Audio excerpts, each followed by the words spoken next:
I'm coming. Okay. So it's a graduation ceremony for this batch.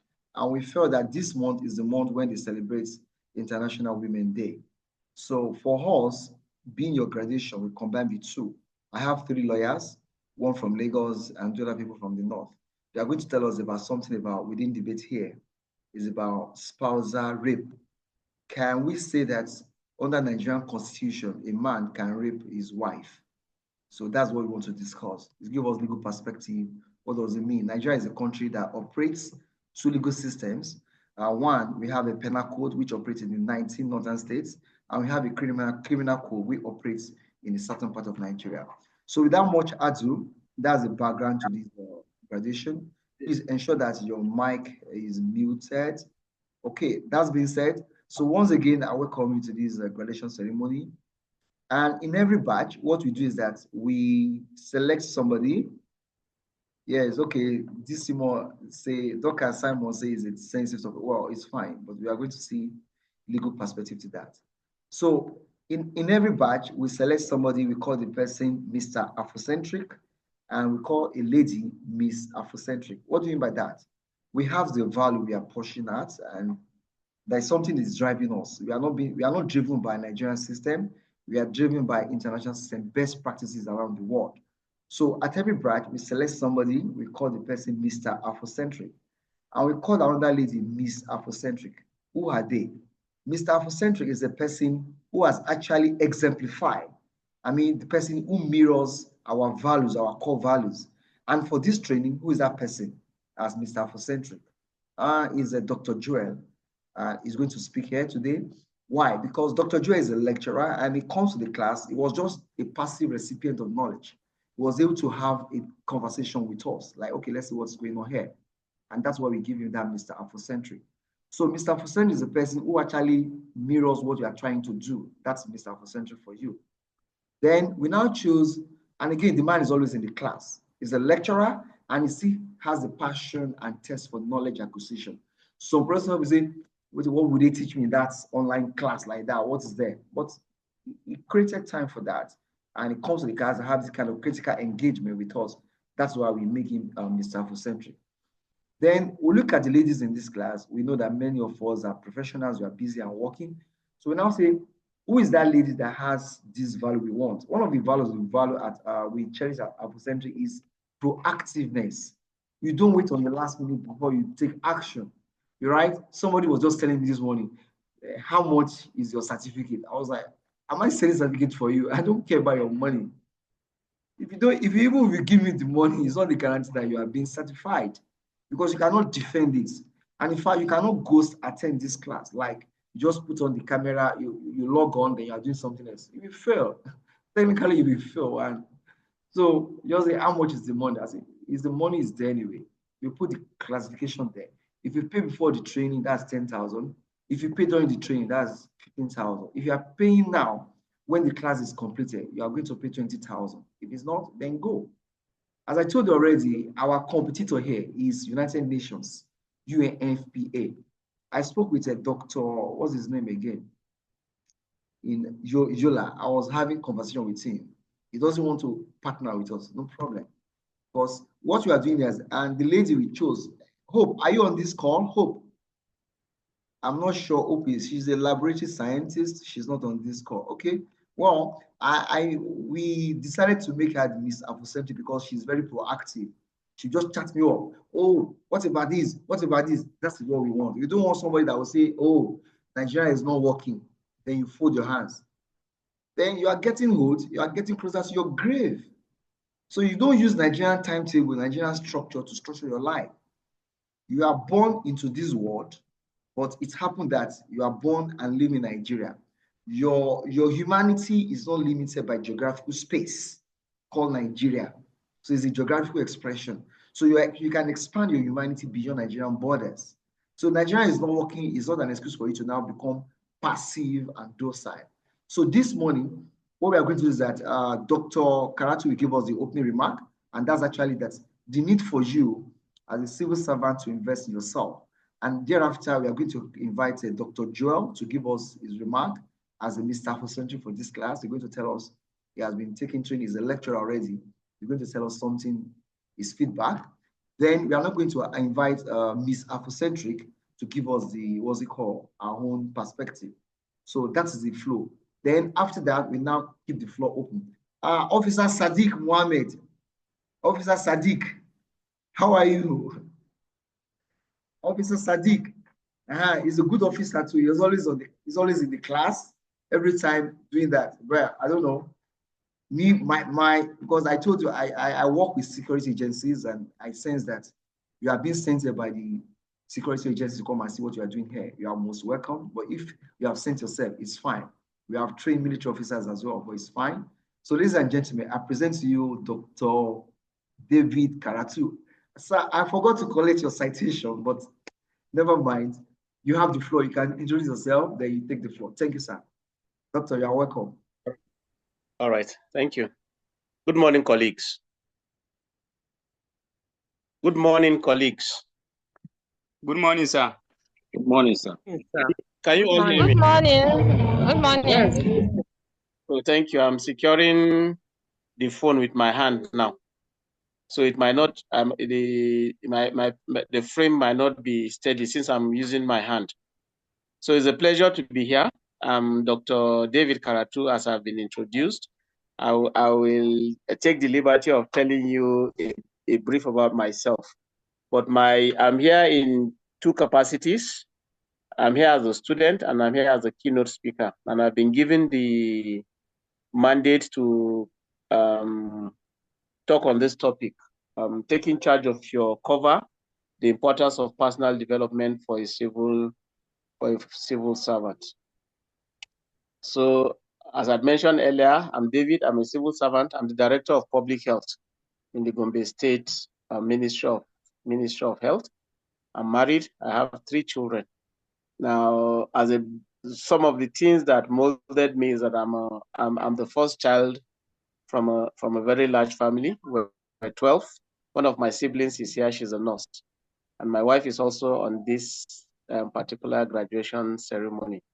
Now, regarding my educational background, I attended the Army Children's School 1, Maiduguri. I attended Federal Government College, Ilorin, for my high school. For my basic medical education, I attended the university, the Ahmadu Bello University, Zaria. I did a residency program in community medicine at the Lagos University Teaching Hospital. And I have a master's degree in public health. I also have another master's degree in public health, and this time in field epidemiology. I have an MSc in public health management and an MBA management. So I have some bridge certificates like a postgraduate diploma in management and an advanced diploma in computing and management. So as you can see, for the most part of my life, I've been studying. Secondly, regarding my employment, I've been a civil servant for the past 25 years. So right from when I was in 400 level,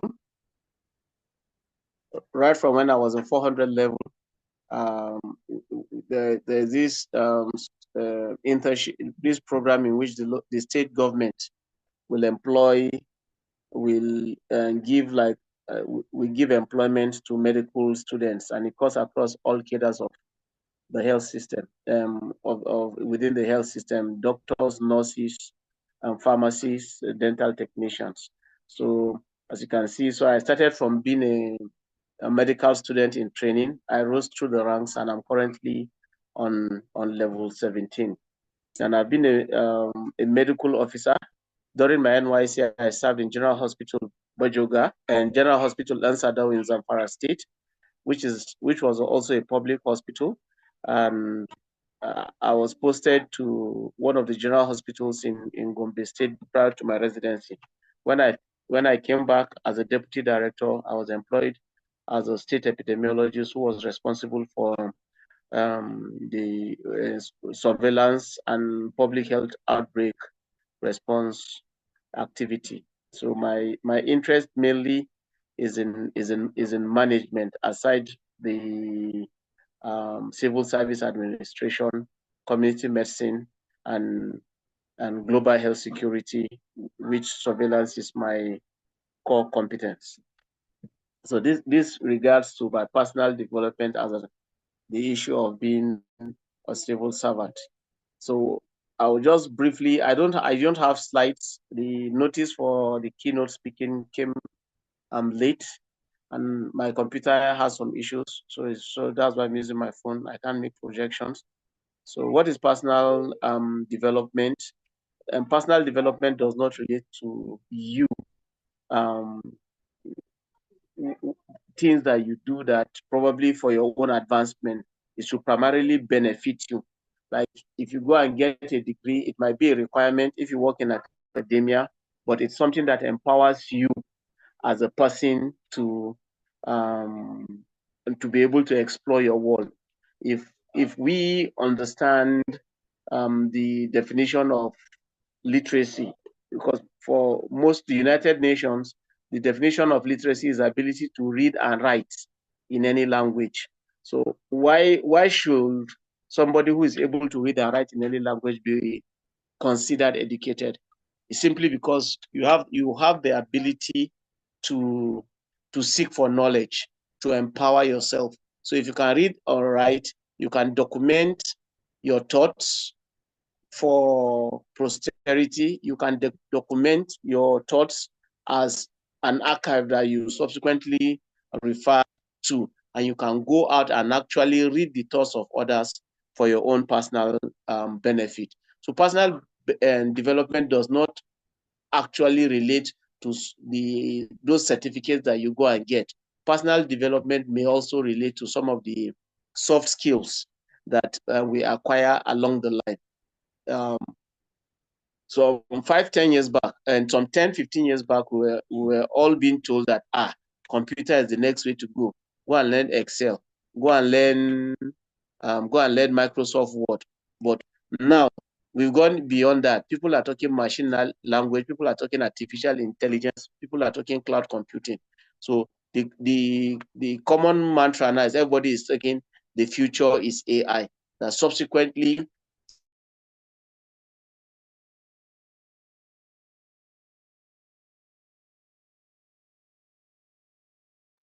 I think he's having a network issue. Let's see on the call. Am I the only one that cannot hear him? Am I the only one? No, we can't hear him. Okay, We can't hear him, sir. Don't worry. He's in the village already. He told me yesterday. Training that we. Okay. Hello? Yes, it's frozen up at the moment, but it's fine now. Right. Okay, the call was coming in. So I switched it up. Okay, so, right. Yeah, so thank you. So the whole idea of personal development is how can you remain competitive? If I use the analogy of going to war, what are those tools? What are those weapons that you will always? I would not want to say how do you use to maybe kill your opponents, but how do you maintain that edge that you are able to stay ahead? So if people are coming with catapults or slings, you are coming with, let's say, spears or bows and arrows. We've gone beyond that. People are coming with guns. So you should be able to come in with all those necessary tools that will make you competitive and keep you, when they ask for those things, you are ready. Now, secondly, who is a civil servant? You know, there's a bureaucracy in the different, there's the people commonly talk of the executive arm of government, the judiciary, the legislature, but the engine or that keeps all these parts going together, like the timing belts, for those of us that have little knowledge about the mechanism of a car engine. You have timing belts that will link where the power is generated to the wheel. So a common denominator to all these arms of government are the civil servants.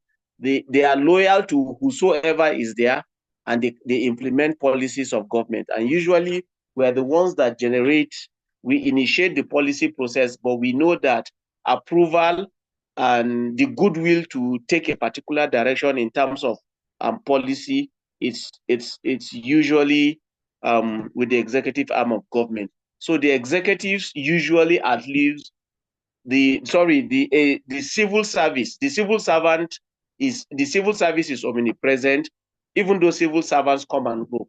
The typical lifespan, if you choose to remain within the civil service, is 35 years. And we know that the lifespan of an average politician in a particular office maximally is 8 years, except if he migrates. So the civil servants are core. They are the bureaucracy that ensures that government machinery remains functional. So what is the intersection? What is the intersection between personal development and civil service? Now, we all know that the model of government business is that it is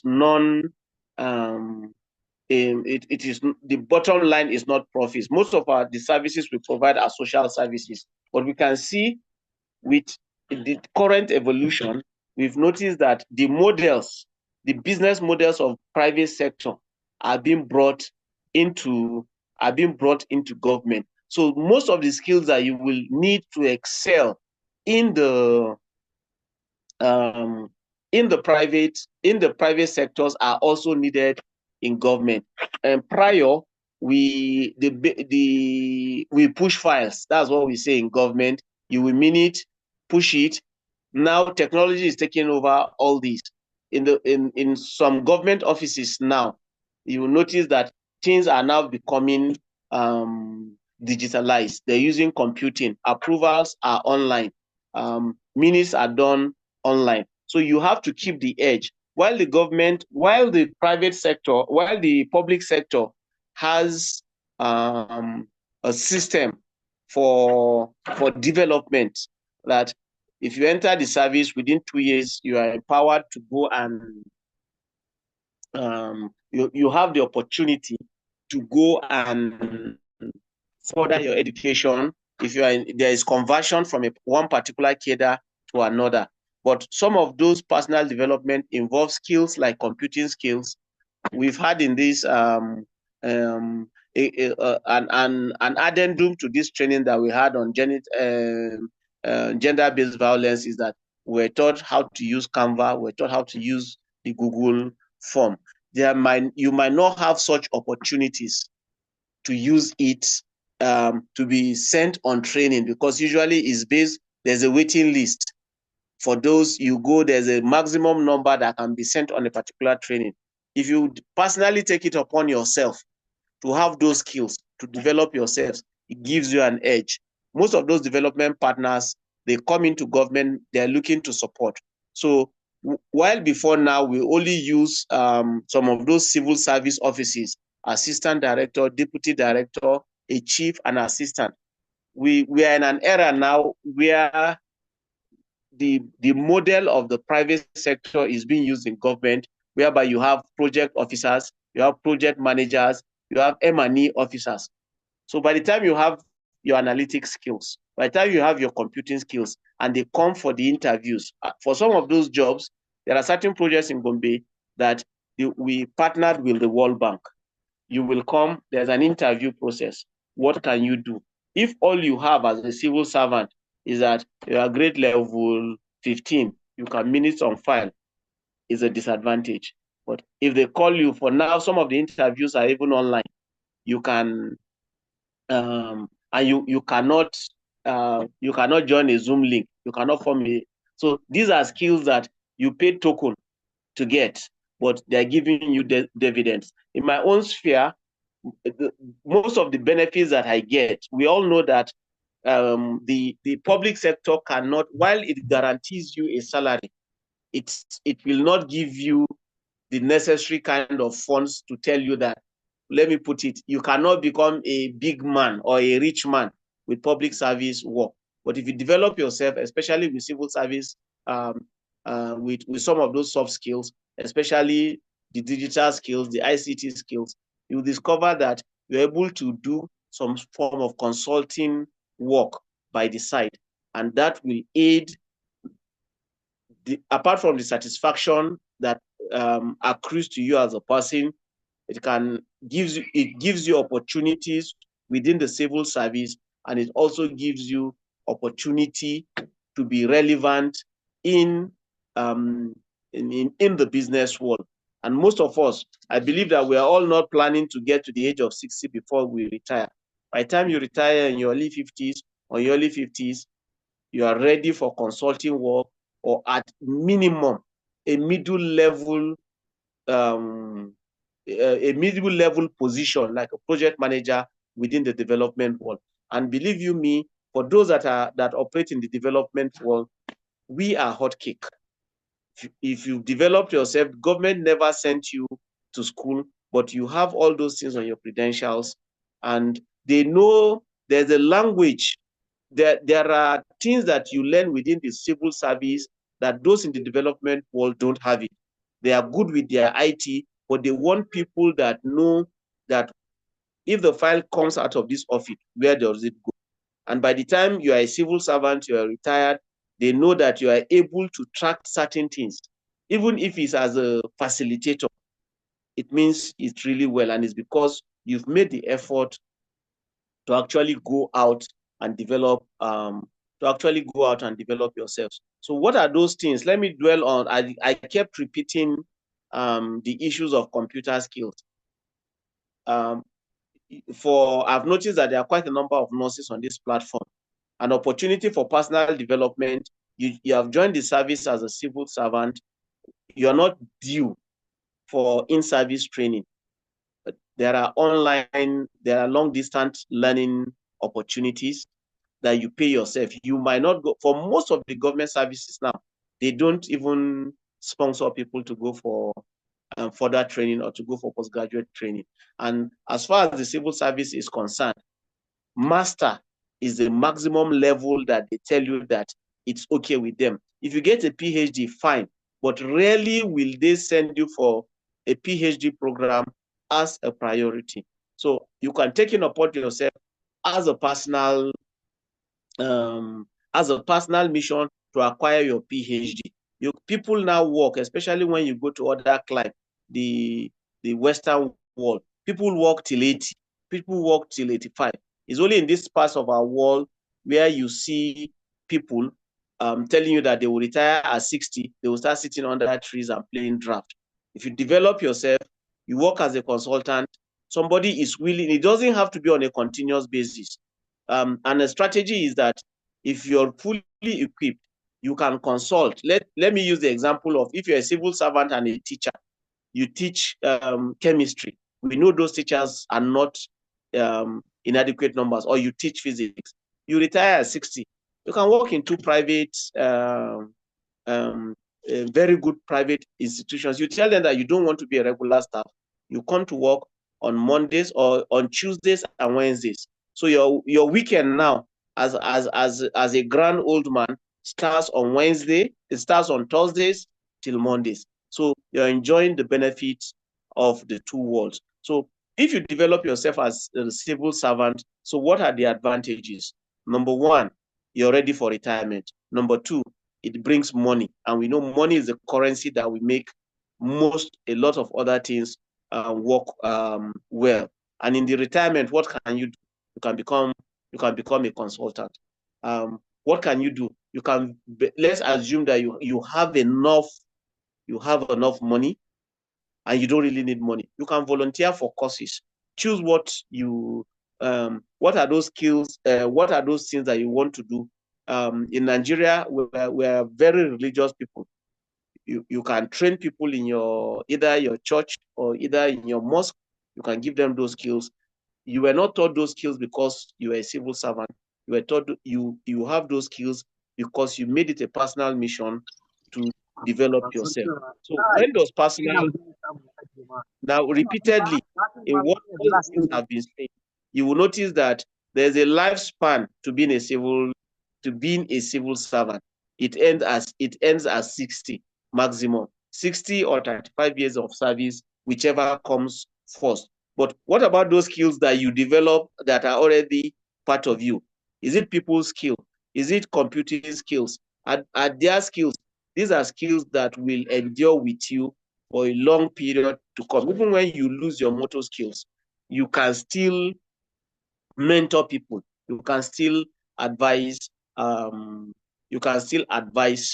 People. So, what are those personal what are those challenges, in my opinion, that hamper personal development for civil servants? The most important one is the lack of will. So there might be other things, but primarily, if you set your mind that you want to go about developing yourself, you will find time. So some of those things, for the sake of mentioning, is that there's lack of time, especially for most of us that are on this platform. There are doctors, there are nurses. We know that these are these are career paths that are in quotes charitable or humanitarian. We are overworked. The doctor-patient ratio is nothing to write home about. The nurse-patient ratio is nothing to. So you are generally overworked, running. So that is number one. We have work overload. Number two, we have other commitments. We are all family members. We have children.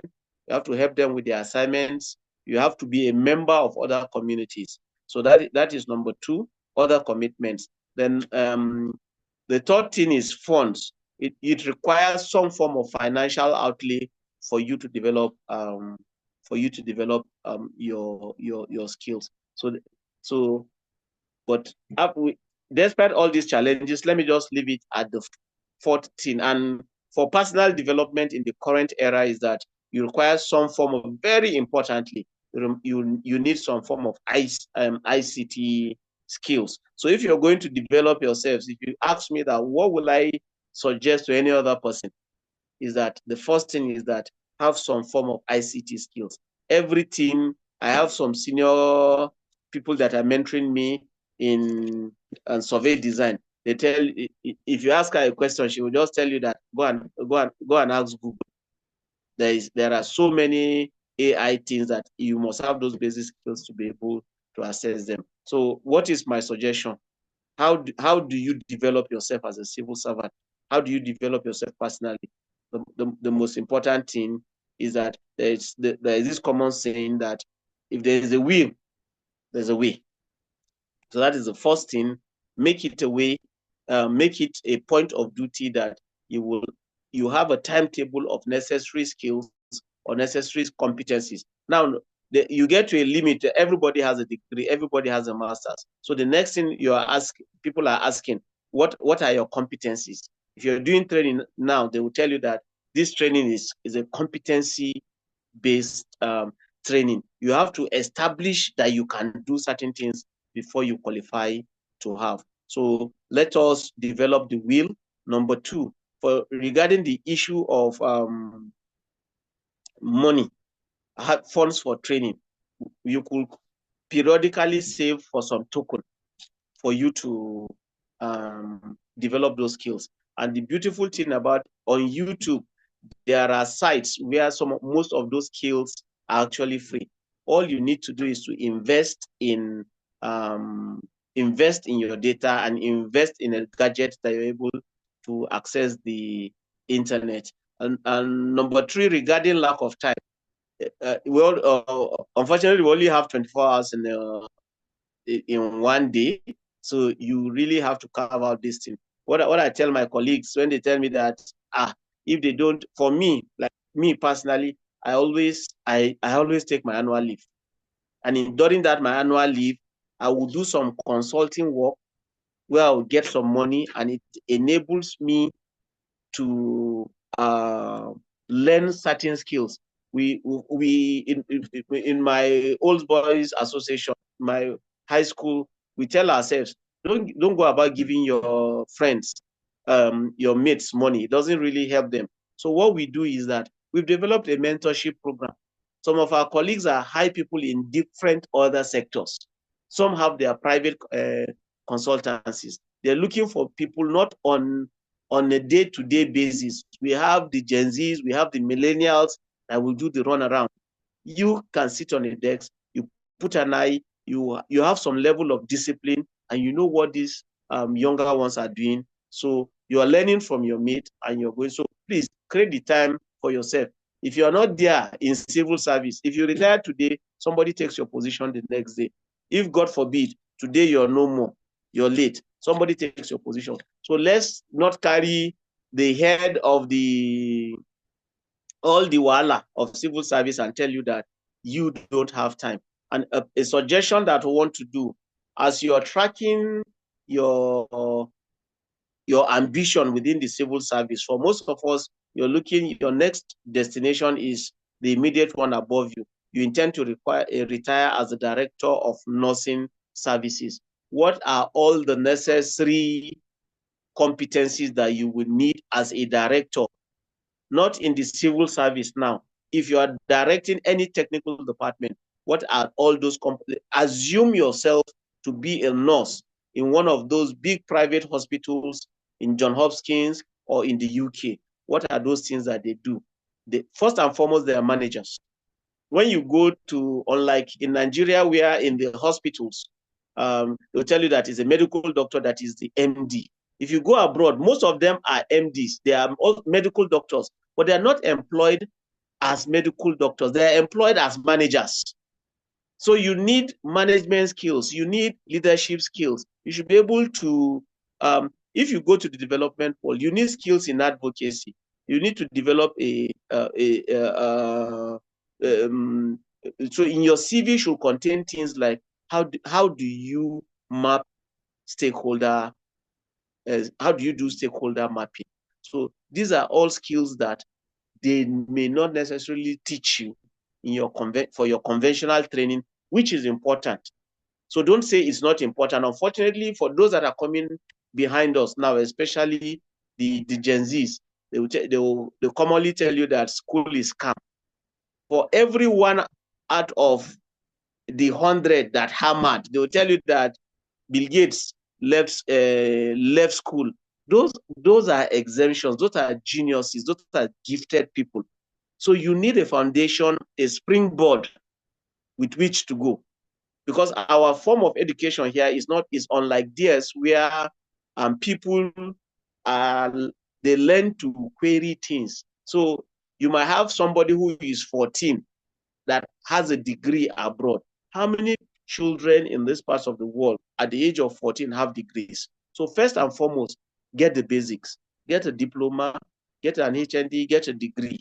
If your career path, if you know that a particular certificate will only has a ceiling, it's going to make you end at level 14, then you have to develop yourself to get that ceiling breaker.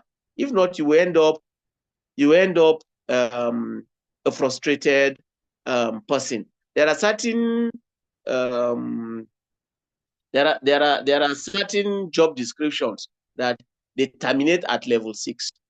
So if you want to go beyond level 6, it means you have to go back. You have to develop your school yourself. You have to go back to school, whether or not you're officially released. If you are between the 7 to, I think there are those that terminate on 9, if I'm not mistaken, you go back to school. Those that terminate at 14, you go back to school.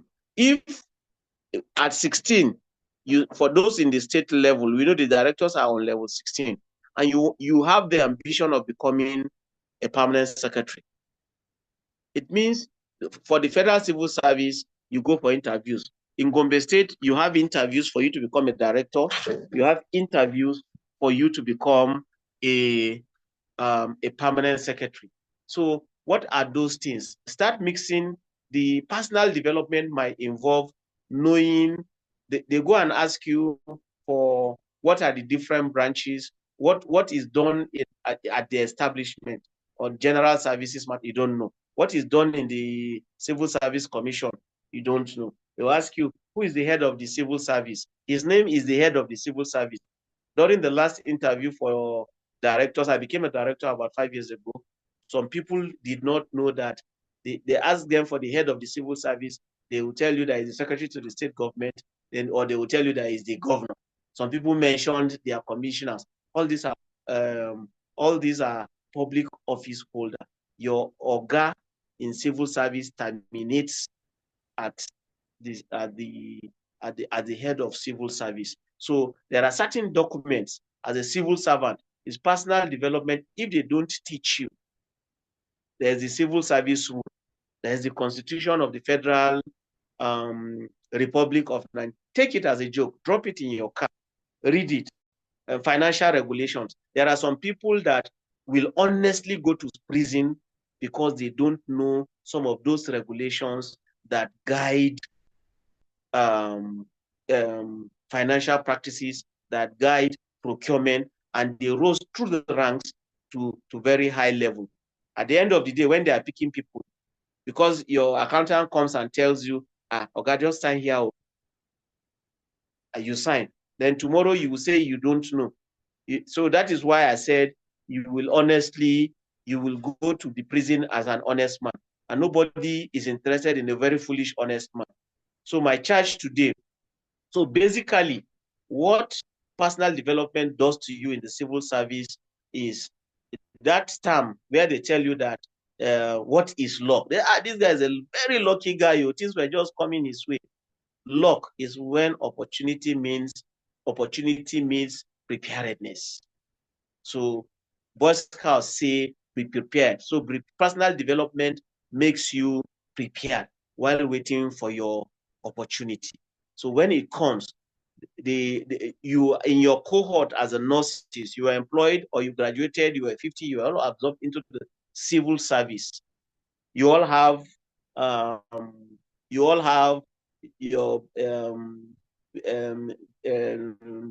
your bachelor's degree in nursing. You all have a master's degree in nursing, but there is one that she takes her notes on her iPad. So once you give her any assignment, develop a concept note, a turnaround time, while others will take 4 or 5 days writing on paper, canceling.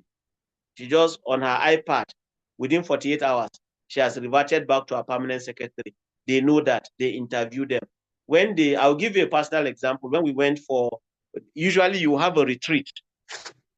Usually you will have a retreat before the exams for the deputy director. We did exams. It was computer based. We were told that we should thank the head of service for appointing us as directors. Then in that, they said the heading, they will tell you the font size, in the address of the head of civil service, make it this font type, color it this type. So all these things were given. At the end of the day, we were told to leave the Word document. We were told to make a copy, convert to PDF, then the 2 documents that you're supposed to send it to an email. Some people got confused. After doing everything, some cannot save. In the process of sending the email, some people deleted.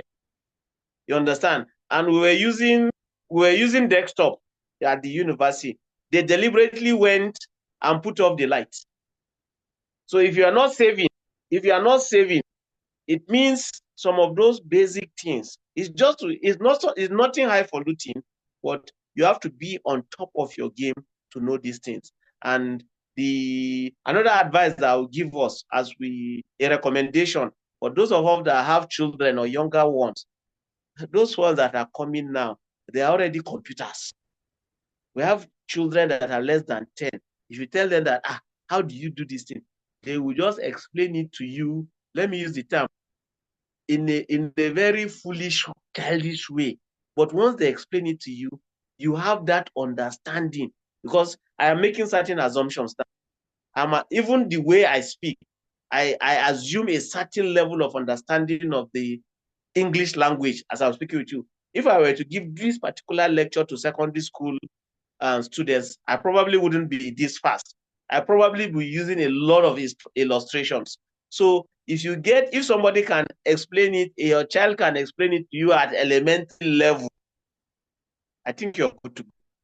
So get the necessary competencies and forge ahead. On the final note, it was my colleague that put me on this part. He's a professor now in Atamadu Bello University. I told him that I had not even started residency. I told him, Kai, Mo, waiting supposed to be my CV. Sorry, we speak broken with him. He told me that there are no 2 similar CVs. He said, what do I want? That I should go and develop it. So it's on that basis that you notice that in the CV that I have, after doing my master's in public health, which was general, I wanted to specialize. So I looked for that Nigerian Field Epidemiology Training Program, which is a specialized program supported by the US CDC. It's still another MPH, but it is now a specialization. I did an MSc in health management, but when I retire, I want to go to test myself in the business world. That is why I went and told them that I want to do an MPA. They told me that no, that my this thing, the masters, the MSc I have in health, in public health management, that is specialized, that I don't have a background in management. I said, what does it take? What does it take to make me have an MBA? So I went and did a PGDM. You understand? No release. Every weekend from Gombe, it cost me some money. Enter my car, drive down to Bochi. Nobody knew in the office. As I'm closing, it starts by 3 in the evening. I'll go by Sunday, I come back. So it requires a lot of commitment. It's tough. I usually tell my people that if you tell me to do it now, with the way insecurity, the cost of things, I probably wouldn't do it. But if you start it now, in future, when there's with all the increasing costs, you will notice that your BSc is your BSc forever. They will bury you with your MBBS as a doctor. If you have a PhD, they will bury you with it. So, but all those icings that you put around it, particularly if you're a civil servant, is what will make you either a shining civil servant or a civil servant that just went through civil service, went through the bureaucracy, and will probably end up as a frustrated civil servant. So my charge to us that when we're retiring or when we're resigning from civil service, that we have all the necessary skills to be leaders of the pack. And we should always remember that personal development never ends. Whether you're a civil servant, whether you're a retiree, whether you are in the business world. Thank you, and over. Over, sir. And that's brilliant. Thank you very much. The NEPA has done it again. Thank you very much. Please, let's appreciate Dr. Karatu in a different way on the comment box. I'm not going to reiterate what he has said, but the key things I picked that he said competence-based training. Actually, this training is competence-based. It's a competence-based one. And again, we don't need to wait for the government to come with a, and he said, there's something he said that if you are waiting for government-sponsored training, you go wait tire. Let me use your broken language. You go wait tire. Because a lot of people are on the queue waiting to be sent on the training. Okay? Who is this one? Oh, let me check now. Who is this one? Hope. You are the one disturbing us. Oh. All right. So now, without much ado, we are, as I said before, this is the flow. Thank you so much, Dr. David. So if you have questions, specific questions, please do it now. And what he said is that your personal development, you're actually preparing for your retirement. Civil service has the end line. What's your end line? 60 years or something. A powerful presentation. Yes, thank you. Officer Dr. Joy, thank you. So do you have anybody who has questions? And again, what he mentioned is that you can see that in Afrocentric, that's what we are using. We are not using Nigerian method of teaching, whereby students just come to the class and receive knowledge without even questioning the person who is dishing out the knowledge. So that's the way of they teach their own students to question everything. But in Africa, if you start asking questions, they say you know too much. So that's what we are trying to do here. That we want people who can ask questions, and that's what I said that this lady we made, she's Miss Afrocentric for this badge, Hope. She asked me a lot of questions. She just private chat me, say hello, I want to know this, I want to know this, and that's what we like. So she might not talk so much in the class, but she has that engagement with me. And Dr. Joel, in every class, we just come with one powerful question from one time. So, all right, the floor is open for Dr. David Karatu. If you have any specific question or general question about personal development. So you have to take a personal responsibility for personal development. It's your own. You are not doing it for government, and you don't have to wait for government to sponsor a training. All right. Any question? Any question? Any question to Dr. David on personal development? He has given the speech. So do you have any specific question? Let's ask the question now. Then thereafter, I'm going to invite Dr. Joel And after Capsia, I think I got your pronunciation of your name correctly. Capsia Jewel, Dr. Capsia Jewel. Then I will now invite Hope also. Then thereafter, the floor is open. All right. Any question? No question, no comments?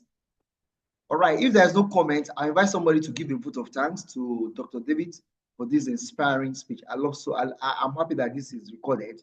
So for overtime, we're going to play it again for many people who are looking for career aspiration and they need the need for investing in your personal development. So I will invite Dorcas Simon. Dorcas, are you there? Dorcas, are you still on this call? I'm here. Okay, please, on behalf of this batch 12, please give a vote of thanks to Dr. David. So, it's okay. Dr. David Karatu, we thank you so much for these inspiring teachings. Honestly, I'm able to pick some things from your training or talk, I don't know. So we really appreciate it, and we pray that we put all that you have said into practice.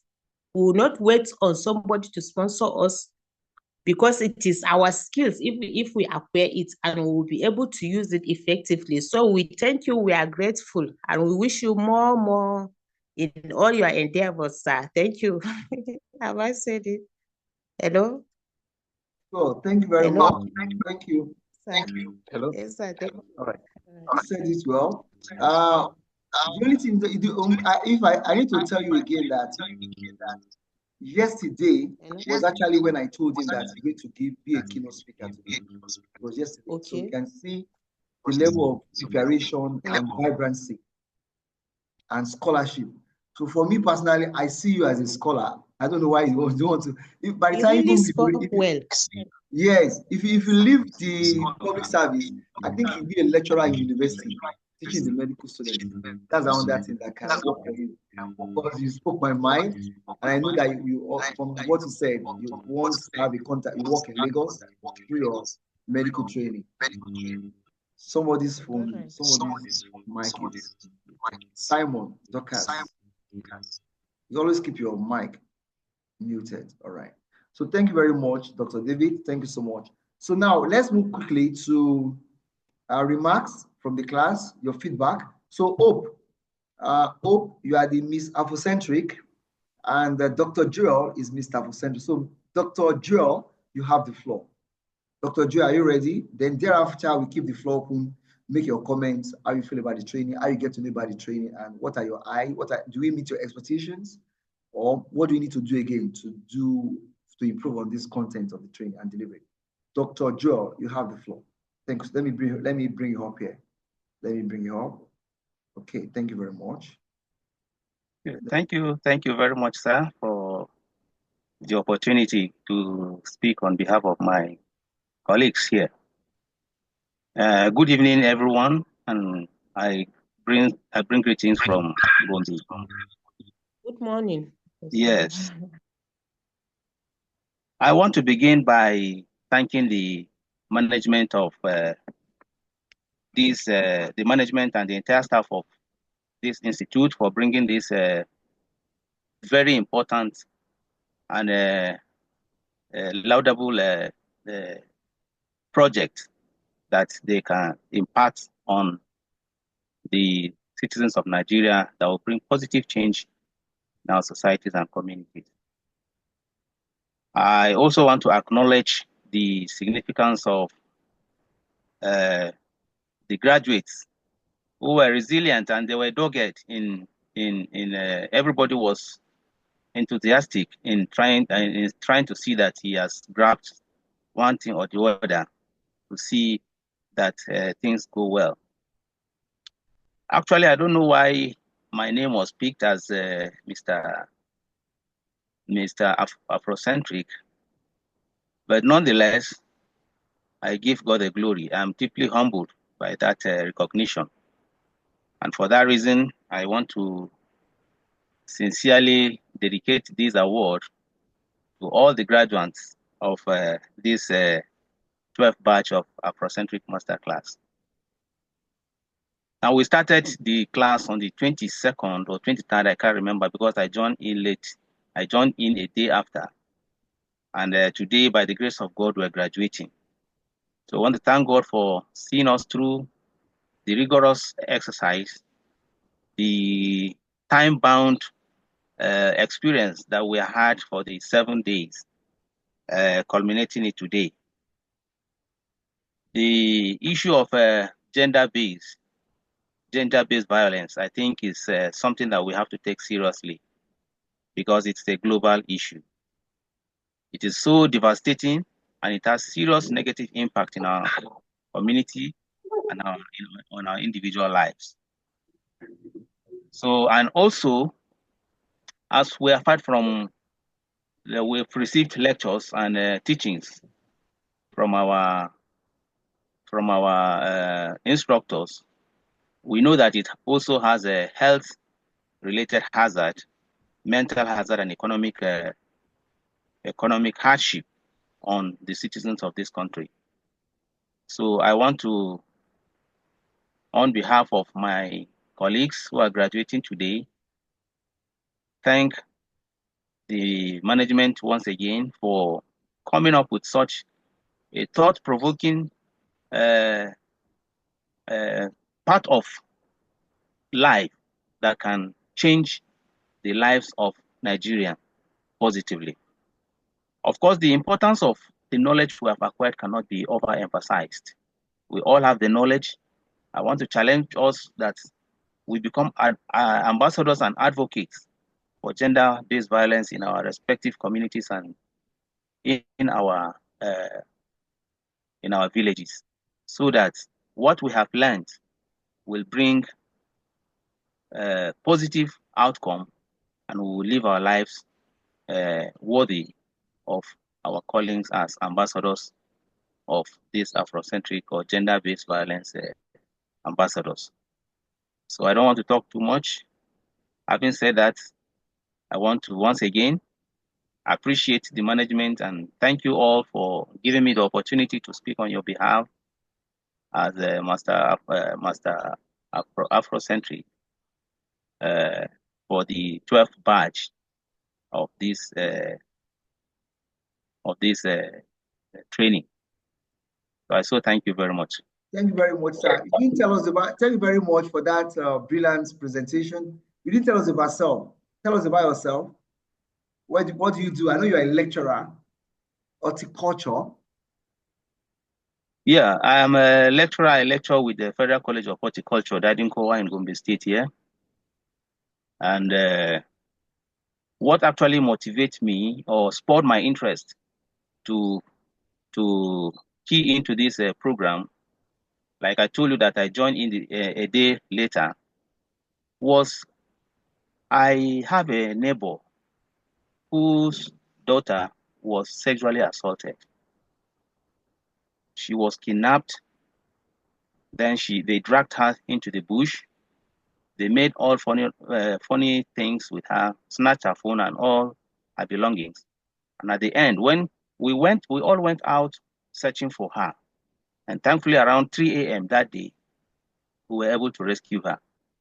So, but the story she told us that 3 boys raped her or assaulted her. Let me use that word.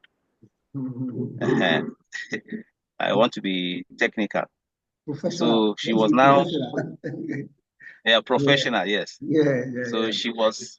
We now took her to the hospital and handed her over to the police and the authorities concerned. And it was later.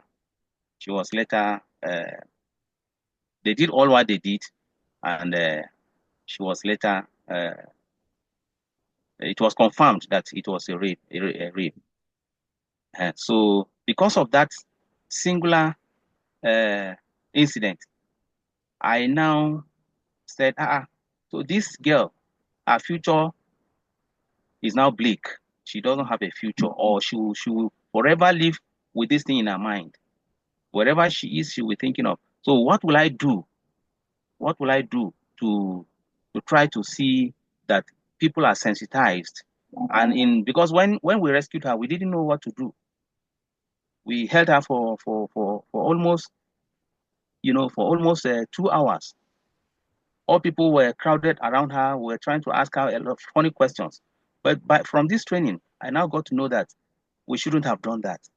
There was something that we needed to do. And from today henceforth, I know that this knowledge will be applied appropriately. And we're not praying for such thing to repeat, but we keep sensitizing people. And I believe and I hope that things will go well. All right, thank you very much. You can actually organize online training. You are a lecturer. You can do a step down training on what you have learned here so far. You have all the materials already. You are free to download it. Do a step down, even in the college where you are. I'm thinking towards that. I'm going to organize these to. In fact, very soon we'll be having our matriculation orientation. So I will seek for time to speak. I will seek for permission from the management to give me, even if it is 30 minutes, so that I can just drop that message. So as I enter the college, the students, you sensitize even the boys and the girls. So 2 of them, they can receive it. So I'm very happy for that anyway. And as Dr. David said, he said this is a competence-based training, which means that all the tools you need to design your flyer, you have it already, sir. Dr. Joel. Yes, thank you, sir. So that girl you are using for me, you know how to get beautiful images now. All right, thank you very much. Okay, Hope, it's over to you. Hope, so we have about 9 more minutes before we go to the next batch. We have 3 lawyers who are going to give us what is marital rape. In the African context, it is believed that you cannot legally rape your wife because it is part of the conjugal obligation and responsibility of a woman to make herself available for a man whenever the man needs to step down. Let me use that word, or needs to browse. But with this Eurocentric perspective that's saying that, oh, before my husband can touch me, he needs to take a permission from me, we have this kind of conflicting perspectives. So I say, no. If my husband wants to do something, want to browse, he needs to take my permission, or else I will term it as rape. So this afternoon, we are going to look at that. So that is going to start by 11:30. I'm going to look at another dimension of that, which is a broader one. Is about domestic violence between a man and a woman. And you know, in Bauchi State, when this Ramadan fasting started, a man actually flogged his wife to death. We're going to link into that. So I'm not sure if Hope is around. Hope, are you still here? Hope, are you here? So that was Mr. Afrocentric who has addressed us already. So we want to listen to Miss Afrocentric. And I tell Dr. Joe, let me reiterate again. The reason why we selected you as Mr. Afrocentric, of course, I'm going to send a flyer to make it official. It was because you always ask questions in the class. So that I'll be watching each class you come, you ask questions for the trainer or you make contribution. So that's what we want. We want to have a vibrant discussion. Look at Nigeria. The only group of people who are asking our politicians serious questions are the journalists. Maybe on channels or Arise. Nowhere again. And these people too, some of them, they get tips. So the question they're asking, some of them know the question before they come. So we are not asking serious questions. Our professors, our lecturers should be asking questions. And was it not Department of Mathematics, University of Ibadan? Their motto is, it is the knowledge that it is the question that creates knowledge, not the answers. The more we ask questions, the more we are expanding the frontiers of knowledge. So when people ask questions or make contribution, it also make our understanding more robust. All right, so thanks so much, Dr. Joel, for asking such brilliant questions, perspectives, and contributions during the training. Really appreciate you. So Hope, if Hope is not around, I hope she's having, I think she's, I say Hope. Okay, Hope, I hope you're having network issue.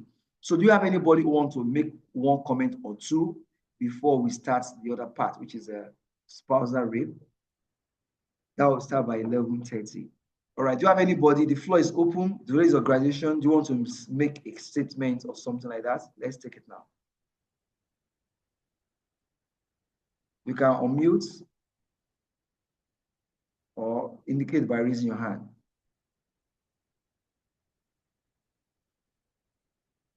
Okay, Dr. David, okay. It's a pleasure to have you again. Thank you. You can go ahead. All right. Yes, thank you, sir. Thank you. I'm not speaking as a student. No problem. Yeah. You are carrying two caps. You are carrying two Hey. caps. Okay. Yeah. Thank you. So All right. the issue of gender-based violence. Yeah. So Do you mind apart if you can from see your, do you mind if you can see your face? Do you mind? so, okay, when I'm speaking back. Okay, Yes. let me put on. Okay. Yeah. So because some people they will watch these our recordings for this training and they will watch it again. All right. It's fine. It's okay. Yes, So sir. the issue I'm talking about is when gender-based violence is, there are certain things that are contemporary. So wherever you are, gender-based violence is one of them. Wherever you are, the same thing with climate change. Okay. So you can't go to wherever any fora now that people will not talk about gender-based violence. People will not talk about climate change, and there are, even though people took the issue of diversity and inclusion to very extreme levels, but these are contemporary cross-cutting issues that you really need to know. And this training actually really enlightened us on knowing when to put the limit. Now you cannot, fine babe, you're looking sweet. That era honestly has passed, especially if you're working in an environment where there are expatriates. So these are things that we need. This training has empowered us, and we can become disciples to spread that this new knowledge. I'll call it the good news to all those others out there. But it was really an enlightening encounter. Even we had certain ideas about it, definitions. What is what? What is this one doing? It's really something that I will forever cherish. Thank you very much. Thank you, sir, so much. Thank you very much. I love that. So you see, even past comment, you know what? Thank you, Dr. David. In Nigeria today, two things I pick from your words: GBV and climate change. In fact, in my head, as you said that, I was thinking that maybe we can do another training. We can come with a course that look at climate change and gender mainstreaming. I'm just thinking of that. I'll reach out to you later on. One of the trainees in this previous batches was suggesting to me that can we craft a course, design a curriculum that will talk about climate change and gender mainstreaming. We bring two of them together. So it means that if you have a certification in climate change, certification in GBV, you are actually following the trend. You are going to be relevant in any discussion. So thank you very much. Excuse me. So thank you very much for bringing that onto the table. So everybody here, you know that GBV in Nigeria today, the hottest topic is GBV. Akpabio and Natasha is GBV. And what brought Akpabio to this problem? Comments. It was not what's it called? Assault. Just take care of me. So sometimes compliment, you see a beautiful lady, the compliment you give to her, she can term as harassment. So say, fine babe. Say, why are you saying fine babe? You said yesterday. Again, why are you saying that? I don't like it. If she has been telling you consistently and you repeat it, it constitutes harassment. And that is what is giving Akpabio problems now. Akpabio has not touched her, but the comments trying to persuade Natasha to fall for him. And that's the issue now. All right, thank you. One of the speakers is already here, Barrister Elizabeth Michela. She's there with us. I've made her a co-host already, so it's 2 minutes again. Do you have any other person you want to make contribution? We have 3 lawyers to look at this issue of domestic violence and looking at the spousal rape as well. As I told you already, this training is a marathon. If you look at that lady, Barrister Sarah, we say marathon. It's a marathon back to back. From the day one, from orientation, we started with Google and Canva. And now, every day, there is a task that has to be completed. And today, again, we are not just leaving you for talking. We're actually putting the intellectual content to this debate. And the topic is actually on domestic violence. What are the causes, effects, and solutions? What can we do? And again, we are actually looking at the Nigerian legal system that If a man forcefully gain access to his wife, legally married, does that constitute what's it called, rape? Or what are the conjugal responsibilities of a woman and a man together? All right, do you have any other persons? Hello, do you have any other person? Okay, if there is no other person, so I will read the citation of Barrister Elizabeth. Then, Barrister Elizabeth, do you mind coming up with on camera? So while I read, then thereafter you make your presentation. This is how we are going to do it. Each of the speakers, they have 10 minutes. They will make their presentation. And after their presentation, we can now ask them questions. Then we go to the next speaker and the next speaker and the next speaker. Are we good with that? Are we good with that? Yeah, okay, that's fine. All right, so I'm going to read the citation of Barrister Elizabeth Dauda Michela. So I read, Elizabeth Dauda Michela is a legal practitioner, humanitarian aid worker, and consultant, called to the bar in 2013, having served with the Legal Aid Council, Katsina State Office. Ventured into private practice as a corporate lawyer. She later moved into Damo and Co. Chamber as a private counsel. She started her humanitarian service back then in the university as a legal clinician with University of Maiduguri Law Clinic. Served for 2 years, 2009 to 2011, and proceeded to Nigerian Law School Clinic and served for 1 year, 2012. As a clinical student, she rendered pro bono services to indigent community members, enhancing access to justice for all and promoting gender equality and inclusion. Her humanitarian service was later extended to Norwegian Refugee Council, where she started as Information Counseling and Legal Assistant, ICLA, Technical Project Assistant in 2016.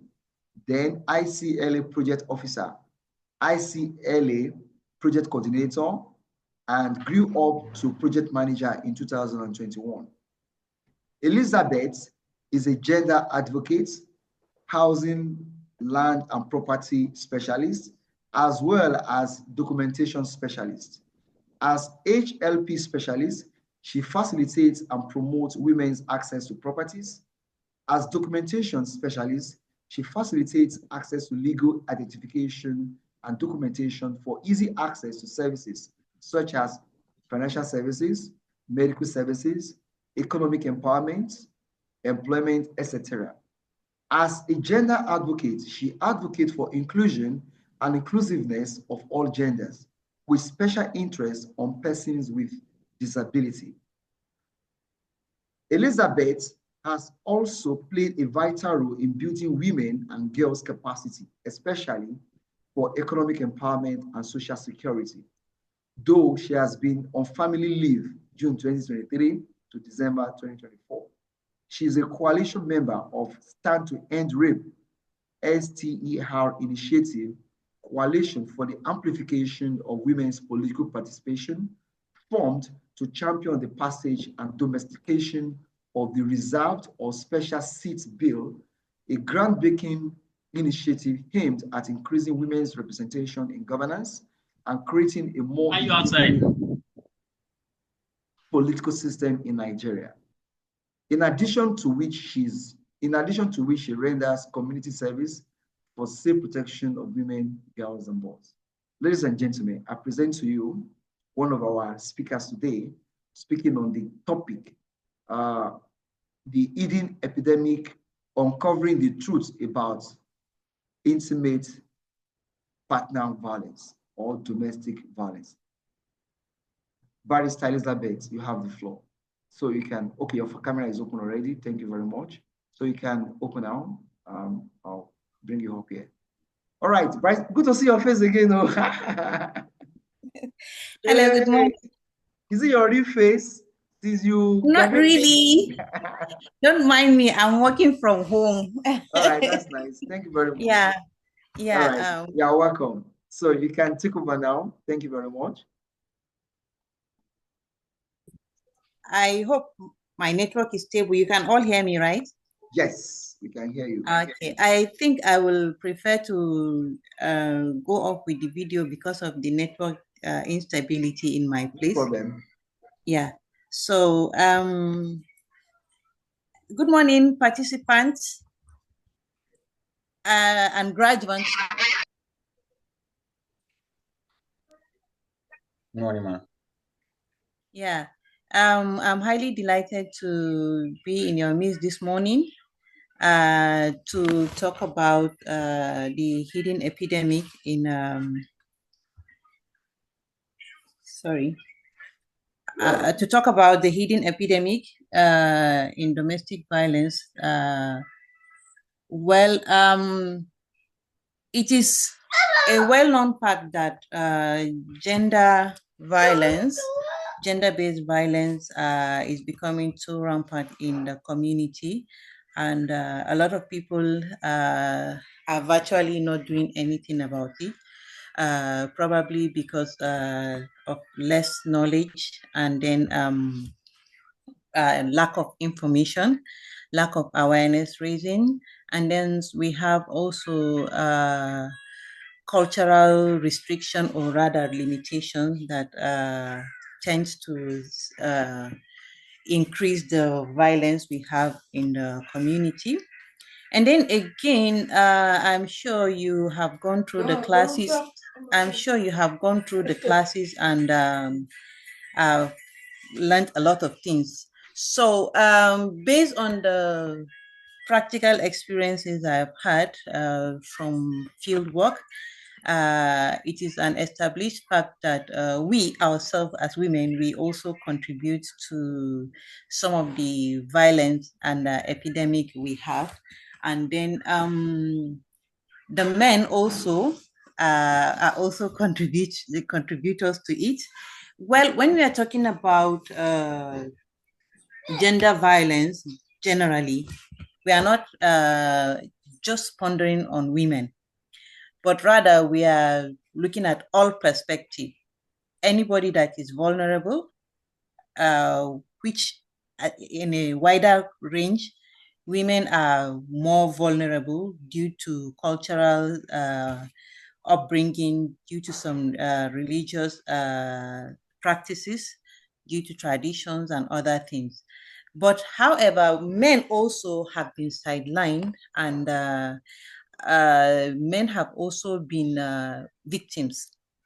And then probably due to some power imbalance in terms of maybe financial status of women in the family, some men also suffer violence in the home, to which they don't talk about it, or rather they may not be able to talk about it because they will feel as if when they talk about it, people will look at them as if they are inferior, or they don't exercise their power as men, or they are too fearful, and so on. Women also, on the other hand, due to financial instability, they suffer a lot of violence in the house or in the home.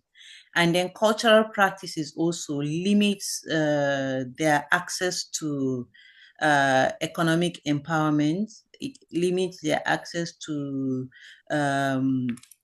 social freedom or social security generally. So, as a gender specialist, I mostly encourage women. Sorry, permit me to emphasize on women because they are the most vulnerable in this aspect. So as a gender specialist, I always encourage women to ensure how they themselves will empower themselves by themselves. Let me use practical example of the HLP component, that's the housing, land, and property component. For women, when I go out for community services, I used to talk to women from their own end to encourage them to see how they will empower themselves. We all know this. We all know the economic challenges we are currently facing in Nigeria. Cost of living is too high. there is so much inflation here and there. So the income of a man is not sufficient enough to cater for the family. And then even when the man has money to cater for the family, a lot of times some personal needs of women are being ignored. Like maybe let's say her hygiene issues, her personal needs, maybe, oh, I need some money to go and make my hair, I need some money to buy new clothes, I need some money to get makeup and all those things. Men sometimes used to forget about that. But before the marriage, the lady is always looking good and perfect because her parents used to take care of those needs. And when the man brings the woman home, he forgets to take care of those sensitive needs, and it causes a lot of problem. The women, some women turn out to be looking unkept and not looking good. At the end of the day, the man will become unattractive to the woman, and then he will start flexing outside. He will start looking at women outside, forgetting that he is also a contributor, a major contributor to her changes in look and other things. And then again, sometimes, in as much as some men bring in money to the home, still we have women that are wasteful. So lack of information on proper financial management to the women also causes problem. And at the end of the day, the men will become aggressive, and then they will end up beating their wives. Sometimes it also extends to the children, and you find a lot of chaotic instances in the family here and there, and there will be assault. Permit me to use the terminology assault. At the end of the day, there will be assault, there will be abuse, there will be battery, and sometimes it even goes a long way to the point where women end up committing suicide because they have no one to talk to, and sometimes they feel if they talk to people, they will be tagged as rebellious women and here and there. So I used to still talk to women on that perspective in terms of financial management. Please, as women, we need to also support our men to be financial managers. And there are instances where we conduct sessions with the women to teach them on that financial management, to teach them how to do the saving.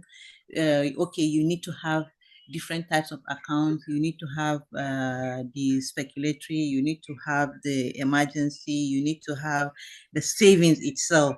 And then you need to have a budget for the normal day-to-day spending. You don't just get money and spend 100% of it. No, you need to divide your income into categories so that at the end of the day, in a month, at least you should have 10% of savings from what you get, whether directly from yourself, your husband, or people give you gifts. Save 10% of it. You can use 50% to take care of the home needs, the immediate needs, and then you keep 20% for emergency and unforeseen circumstances. Then the remaining 10%, you can keep it for miscellaneous activities. So that's in terms of the financial management. And then when people are empowered on financial management, it will reduce the violence in the home. And at the end of the day, the violence will be reduced. But due to lack of information, due to lack of sorry, is the echo from my side? Okay. Due to lack of information on financial management, there tends to be an issue in the community, in the home, and it can lead to violence in the home. I've witnessed instances where a man will not bring money into the home, when he gets his salary, he will only bring maybe, let's say, 2 spaghetti to the house, then 1 mudu of rice. That's all you get. And it's not that if he cannot afford anything, but he will just bring 2 spaghetti to the house and 1 mudu of rice. Every other thing is the woman to look for it.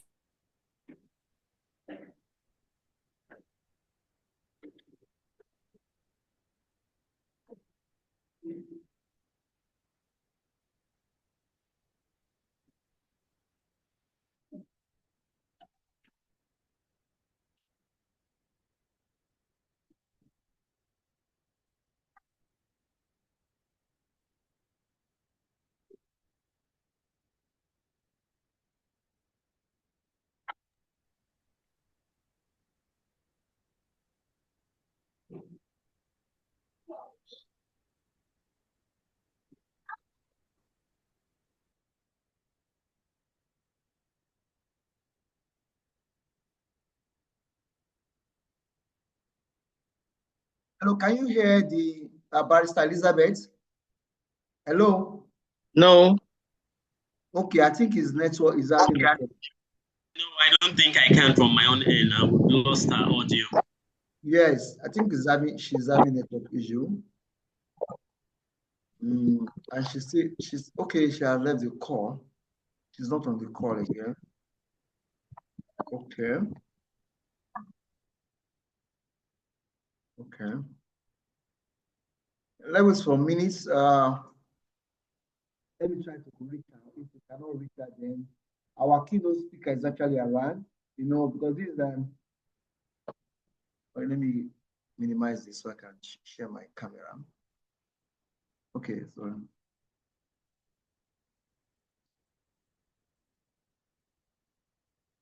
share. All right, so normally the keynote speaker is around with us, and in normal run of all conferences and program, the keynote speaker should be the first person to go and set the pace and set the agenda. However, for online event like this, we try to be creative and try to get attention to keep people online.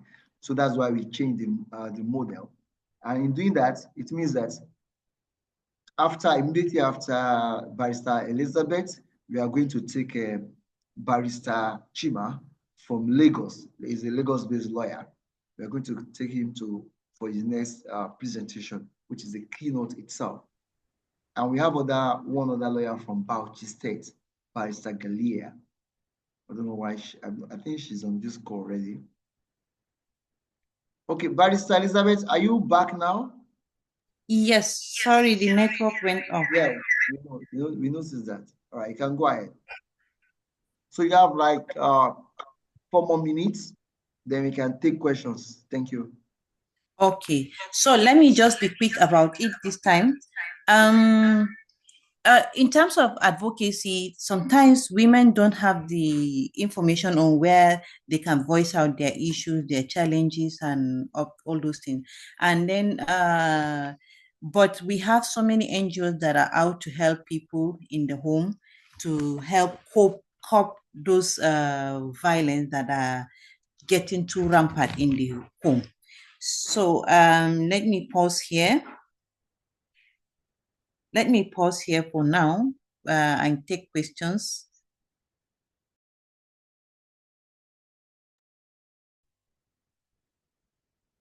Hello.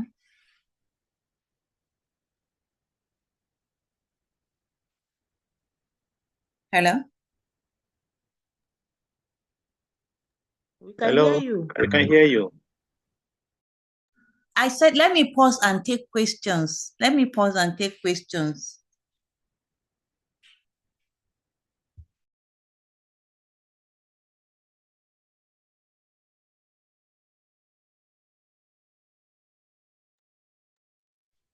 Okay. Okay. Go ahead. Go ahead. Yes, mine is not a question actually, okay, but a contribution to what you have presented. But let me appreciate you. Let me commend your presentation. Very insightful. What I want us to know, or the issue of gender equality in the home as regards the marital issues. I think there's need because they are intertwined. You cannot separate the two. So I'm just looking at it that there's need for religious leaders to come into play. Yes, so that they can also educate their followers in this regard. Because some cultures restrict, in fact, some religion, I mean, there's a demarcation, there's a clear demarcation as to what a woman should do, at what time, you know, and maybe where. But this kind of knowledge should also be, I feel, it should also be extended to religious leaders so that they can also preach this gospel of gender equality so that they can liberate the minds of their followers to see the reason for doing that. Thank you. Yeah, thank you so much for the addition. In terms of the key stakeholders to which we have targeted for these cases, the religious leaders are one. The men themselves are also a target. And then also we have the political leaders also. So the advocacy cuts across all boards. So it is an excellent idea that we having this, you having this knowledge now, you will also make conscious efforts to start mainstreaming this safe protection from your homes, from your houses. Thank you. Any more questions or comments or contributions?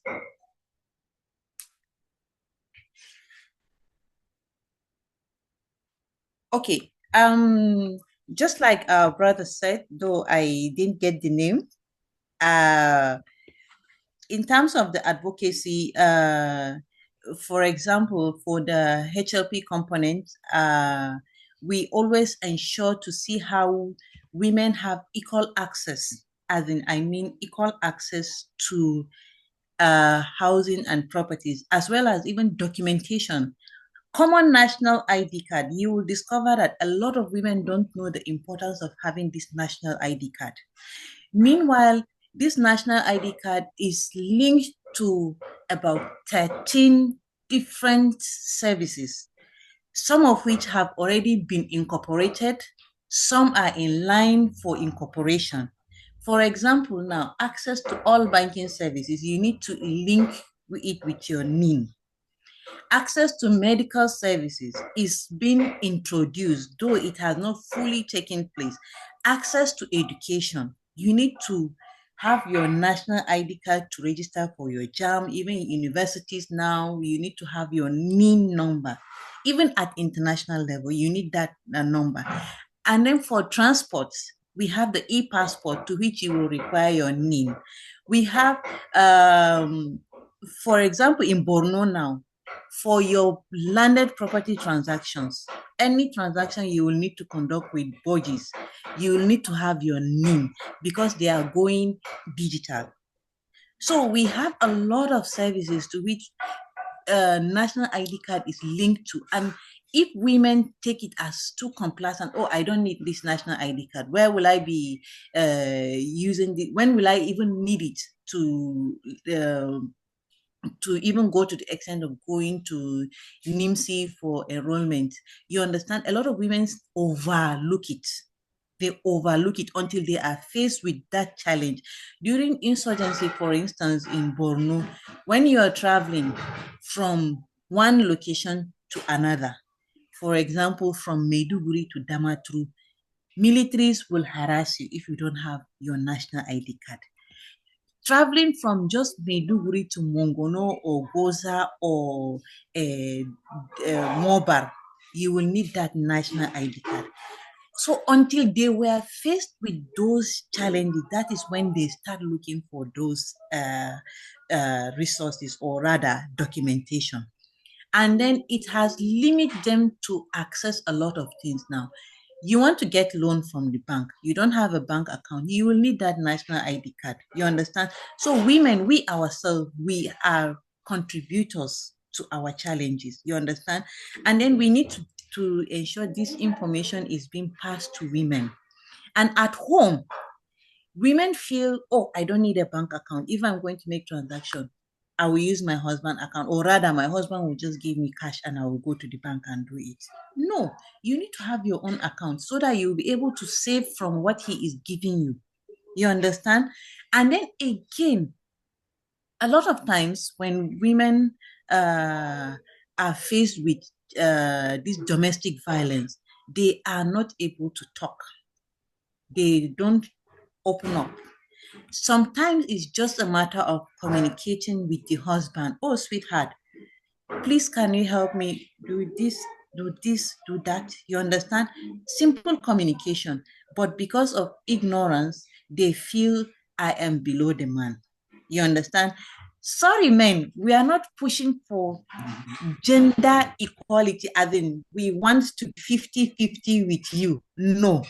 God naturally created us to be below the man. You understand? But I prefer to use the terminology gender inclusion. You understand? Because there are women where we have instances where women are even more empowered than the man. You understand? So please, don't say I always want to see how women go to the top or get to the top. No, even this bill that we are currently pushing for alongside with the National Assembly, we are not saying we want to be equal with the men, but we are only pushing for inclusiveness. You understand? Women having equal seats in the National Assembly, in the political position, even in the religious sectors. You will discover that out of 50 religious leaders, we barely have 2 women. During one of the projects to which I was implementing, I was suffering to target even just like 40% of women. We had to make conscious effort. See, if you don't have women occupying those positions, select for us women who have a voice. Then afterward, if they get the training, then you can inculcate them and commission them as leaders. Thank you. All right, thank you very much. But in that leadership, Barrister Elizabeth, how is it possible to have a woman, ladies in leadership position in the Islamic religion? Is it possible? So, and I think that's my own take is that, see, sometimes when you bring out this inclusion, there should be cultural and religious, what's it called now, boundaries. So even in their own culture, in the Catholic Church in France, a woman is not the bishop. So when you are saying, okay, bring 50%, even in the US Senate, I put to you, in the US Senate, how many women do we have in US Senate? Let's look at that. And also, okay, even in France, can we do a statistical analysis of that? I mean, to data analysis, and I like to use data-driven analysis. So what I notice about Nigerian NGO workers, humanitarian workers, when a white man comes to your country and says, do this one, gender inclusion, gender equality, 50% of women, do you take time to ask them, say, in your country, and again, you don't need to actually go anywhere. Okay, let me just go something now. I'm coming. Let me check something. Let me go on Google now. Say, what is the percentage of women in French, in US? What is the percentage? So what's the percentage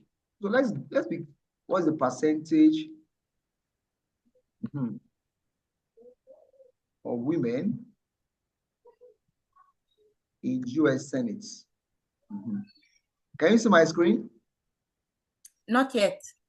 Okay, good. I'm coming. I'm going to share it now. So sometimes that's why we say Afrocentric. Don't let somebody come and bamboozle us with, oh, you are backward because your women are backwards. No. Look at it now. This Statista. So do it tracks all this database. Let's look at it now. I'm going to show it. Okay, by gender. Look at it now.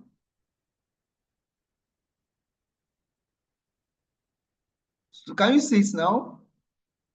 Look at the percentage. Do you see the percentage? As of 1991, only 2 of them. Do you see it here? So don't let us just accept their own definition of our problem. You have to put it in the context. Look at it now. In 2025, how many of them? We have 24 to what? Hello, can somebody tell what you are seeing on the screen? It's a problem. 26. What is that? 26 in 2025. Okay, go to 2025, 2015. How many? 2015, we have. Okay, go to wait. In 1999, when Nigeria returned to democracy in 1999, how many women do we have? 1999. Just 9. So see, sometimes I agree with you. When I started my career, I work with NGO. I don't think I have anything. But when they come to you and say, do something, do you take time to do statistics? This is what I just did now. So when they tell you something, you say, in your own country, what are you doing there? So this is the narrative we are preaching here. And when we say Afrocentric, we are not just saying that, oh, we are advocating. We are not even raising advocates here. We are raising policy formulators. When a white man comes here, say, you are backward. Your women are backward. Your women, they are not represented. Do you take time to go and check them?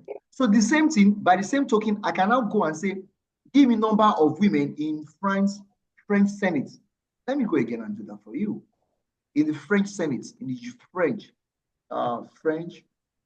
France Senate.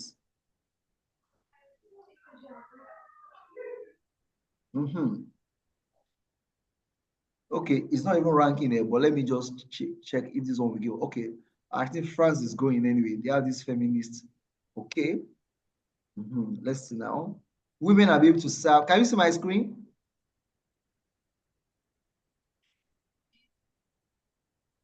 Can you see my screen? Yes. Okay. Since 1940. In 1997, only 5. 1997, 2 years before Nigeria entered democracy. That's 2 years, 1997. They have only 5.9. In 1997. In 1999, Nigeria returned to democracy. In 2015, 25% were women. So, well, let me stop at this point anyway, so that we don't just lose track. So, okay. Mr. Shegun, thank you so much for your analysis. If you notice this bill that we are actually pushing for at the National Assembly, that's the reserve seat bill, it is because we have noticed women participation is actually so minimal. It's having minimal. The bill was initially rejected during Buhari regime. You understand? So it was revisited again just last year. You understand? And they are making conscious effort to see how they introduce it. Imagine, I went to the State House of Assembly in Borno here. Not even a single woman, as in a single female person, was present in the hall, with the exception of the 3 of us that visited the State House on that day. You understand? So you can imagine how bad it has become. You understand? So why we are pushing for inclusion now is because common women affairs, you see it being headed by a man. What does a man know about women affairs that he will come and even take charge of it? My former boss, Tina, once told me something. We entered the hall and she analyzed the hall and she noticed some defects. She said, I am 100% sure this building was built without a woman's input in it. And it is true. When a man is building a house and he did not bring in the idea of his woman or his wife rather, definitely there will be defects. You'll find some shortcomings because there are little things that women are sensitive to which men usually overlook. Same thing goes with our policies, our laws. You understand? Hygiene issues. There are some hygiene issues that men cannot even handle it. Engineers, they are making conscious effort to see how they now have female engineers in their associations, in even the engineering courses. They are making that conscious effort. If you have been observing the news, I think it was last month, I noticed there was one program that the engineers organized and they analyzed this. And just recently, Haske Foundation in Abuja had a colloquium, which the topic was about inclusivity.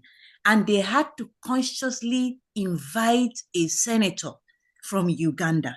She's a female senator, but she's a disabled person. That is the extent of their advocacy. They were making a conscious effort to bring in this woman. Goodluck was there. Goodluck was the one chairing the event. You understand? And there were a lot of top political officers who were also in that program.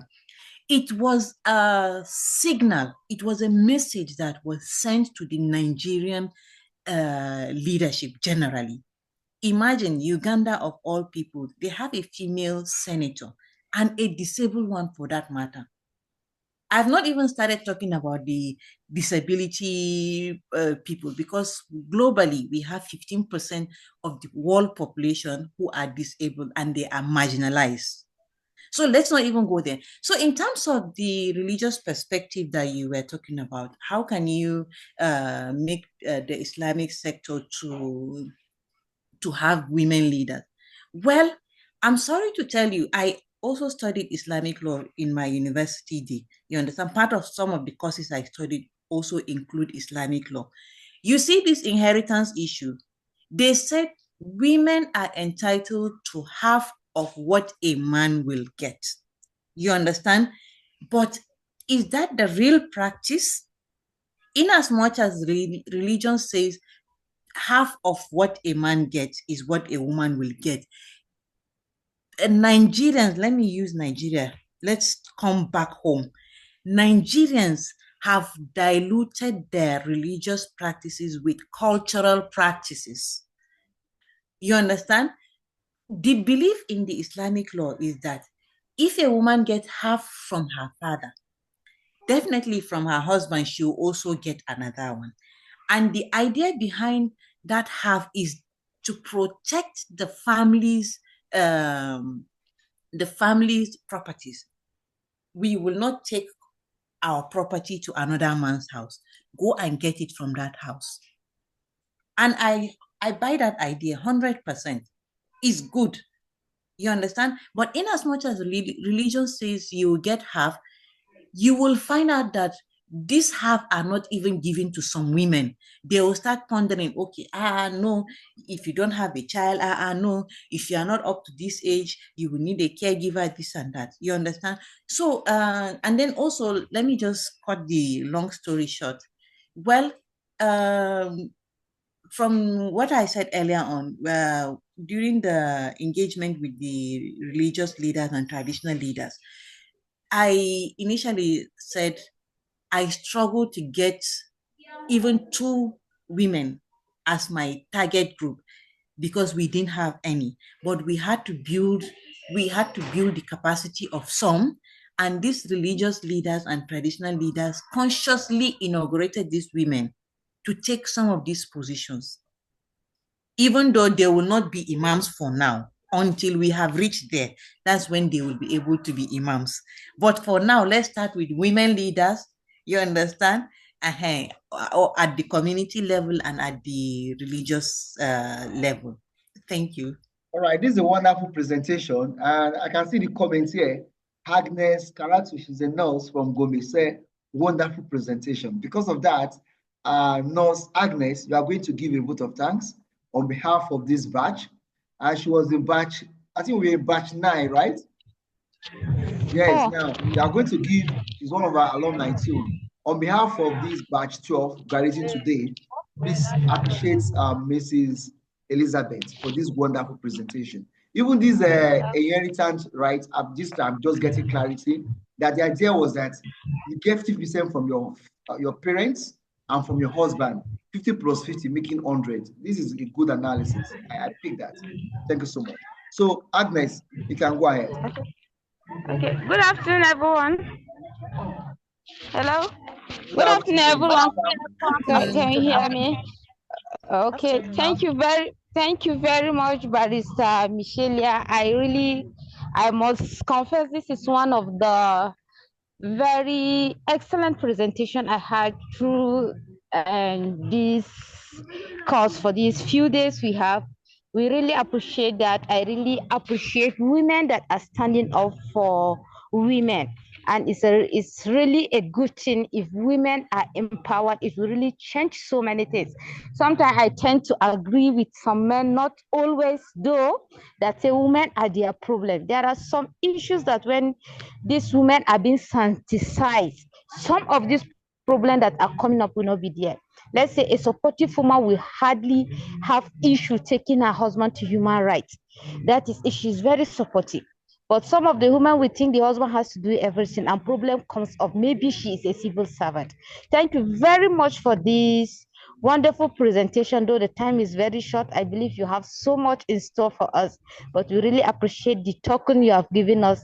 Thank you, Afrocentric Masterclass, for attending to us, for the skill, the power, and the knowledge you've impacted for us through these few days we have been engaging with you.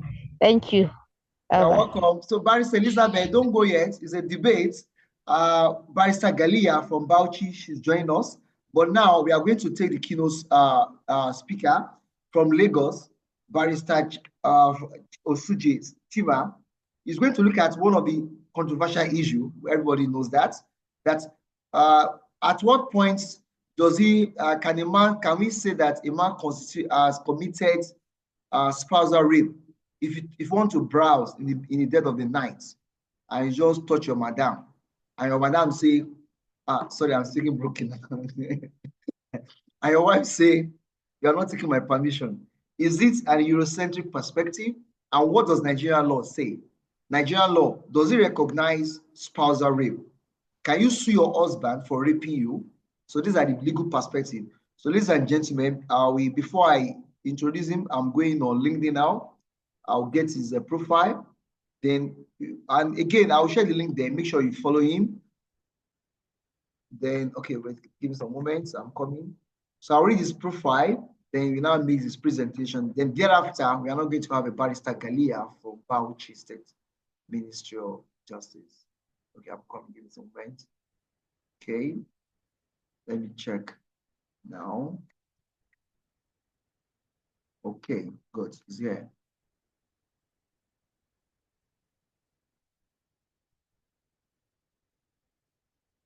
Barrister Chima, are you ready? Okay, let me make a call so you can share your camera rather. Okay, Barrister Chima, let me bring you up here. Barrister Chima, okay, is he having?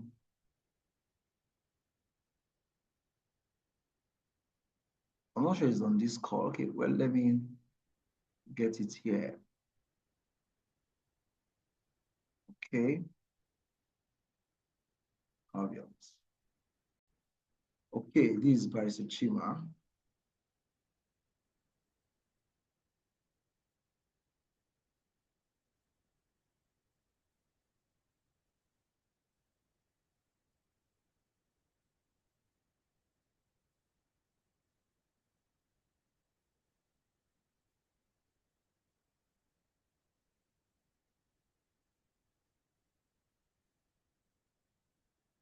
So before I read his profile, let me try to reach him on phone to know what is actually going on. Let me try to reach him. Come on, give me a moment.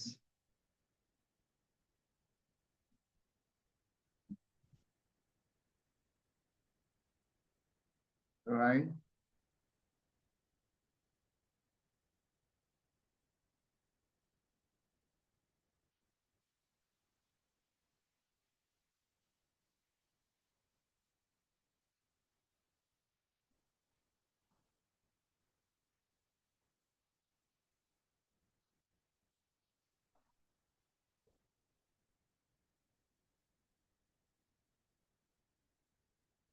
Hello, Barrister Chima, Alpha.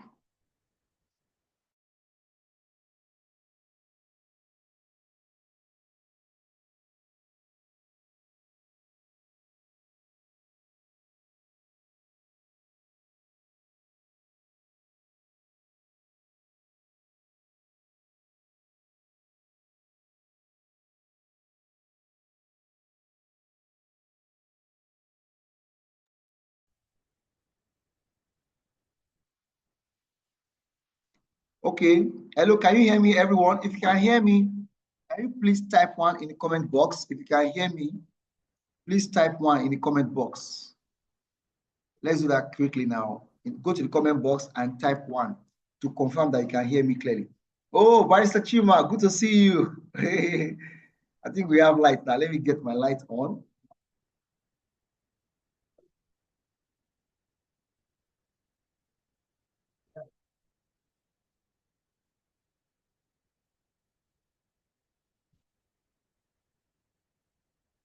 Yes. Thank you very much. Barrister Chima, thank you for joining us. I know you are very busy. You're a busy lawyer. Good to see you. All right. Thank you so much. Let me bring you on board here. Okay. Thank you. I'm going to read your citation. I know it was a we didn't plan. I didn't tell you on time. It's a busy one. So thanks so much, Barrister Chima, for reaching out. Okay, thank you. Okay, you are hearing me. Okay, good. So I'm going to share the screen now. I'm going to read the citation. Then thereafter we go there. Right. Okay, can you see my screen? Can you see my screen, please? Everybody, can you see my screen? Yes, yes. Okay, so I read about our keynote speaker. As I told you, keynote speakers usually they are the first speaker in every conference like this.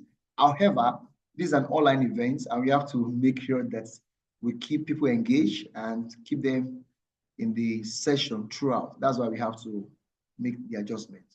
All right, Barrister Chima, please, I crave your indulgence for bringing you as a second speaker. All right, I read. Chima is a writer, author, journalist, teacher, community development, R&D enthusiast, barrister and solicitor of the Supreme Court of Nigeria, and alumnus of Nigerian Police College, Ikeja, PCI, Lagos State, where he graduated with the rank of Superintendent of Police. He is an alumnus of Universities of Ibadan and Ilorin, respectively, and the Nigerian Law School, Lagos campus. He was called to the Nigerian Bar in 2019. He is a research fellow at the Avery Justice Center, USA. His multidisciplinary knowledge, skills, and background in law, journalism, education, humanitarian service give him the facility to innovate and solve complex problems. Mr. Osuji is the former legal director at Royal Crystal Airways Limited, Royal Trip Healing and Advertising Company, Royal Crystal Trips, BMTC Logistics, Harmony Gardens and Real Estate Development Company, New Horizon Aviation Agency, Ibile Auctioneer and Recovery Limited, and Ibile Partners. He sits on the advisory or management boards of Zillion Stones, Multi-Services Company Limited, Many Miles Consolidated Airline Services, the National Telescope Newspaper, the Summit Lighthouse Lagos, and the Union of Campus Journalists, University of Ilorin chapter. He founded his law firm, Nada and Porter LP Justice Chambers. in August 2021, with focused areas on startup, education, labor, tech, data privacy protection, aviation, intellectual property, corporate financing, digital lending, debt recovery, or loan remediation, media and property. He has also led legal and compliance departments at Lender Technology Limited and DreamWorks Integrated Services, where he has also served as executive assistant and company secretary. He is the author of the book, Anatomy of the Recall Law in Nigeria, and his articles have appeared in Premium Times, NG, The Cable, The Nations, Nigerian Tribune, BaristaNG.com, TheNigerianLawyer.com, etc. Chima has over 6 years of cognate experience in NGO and voluntary activities.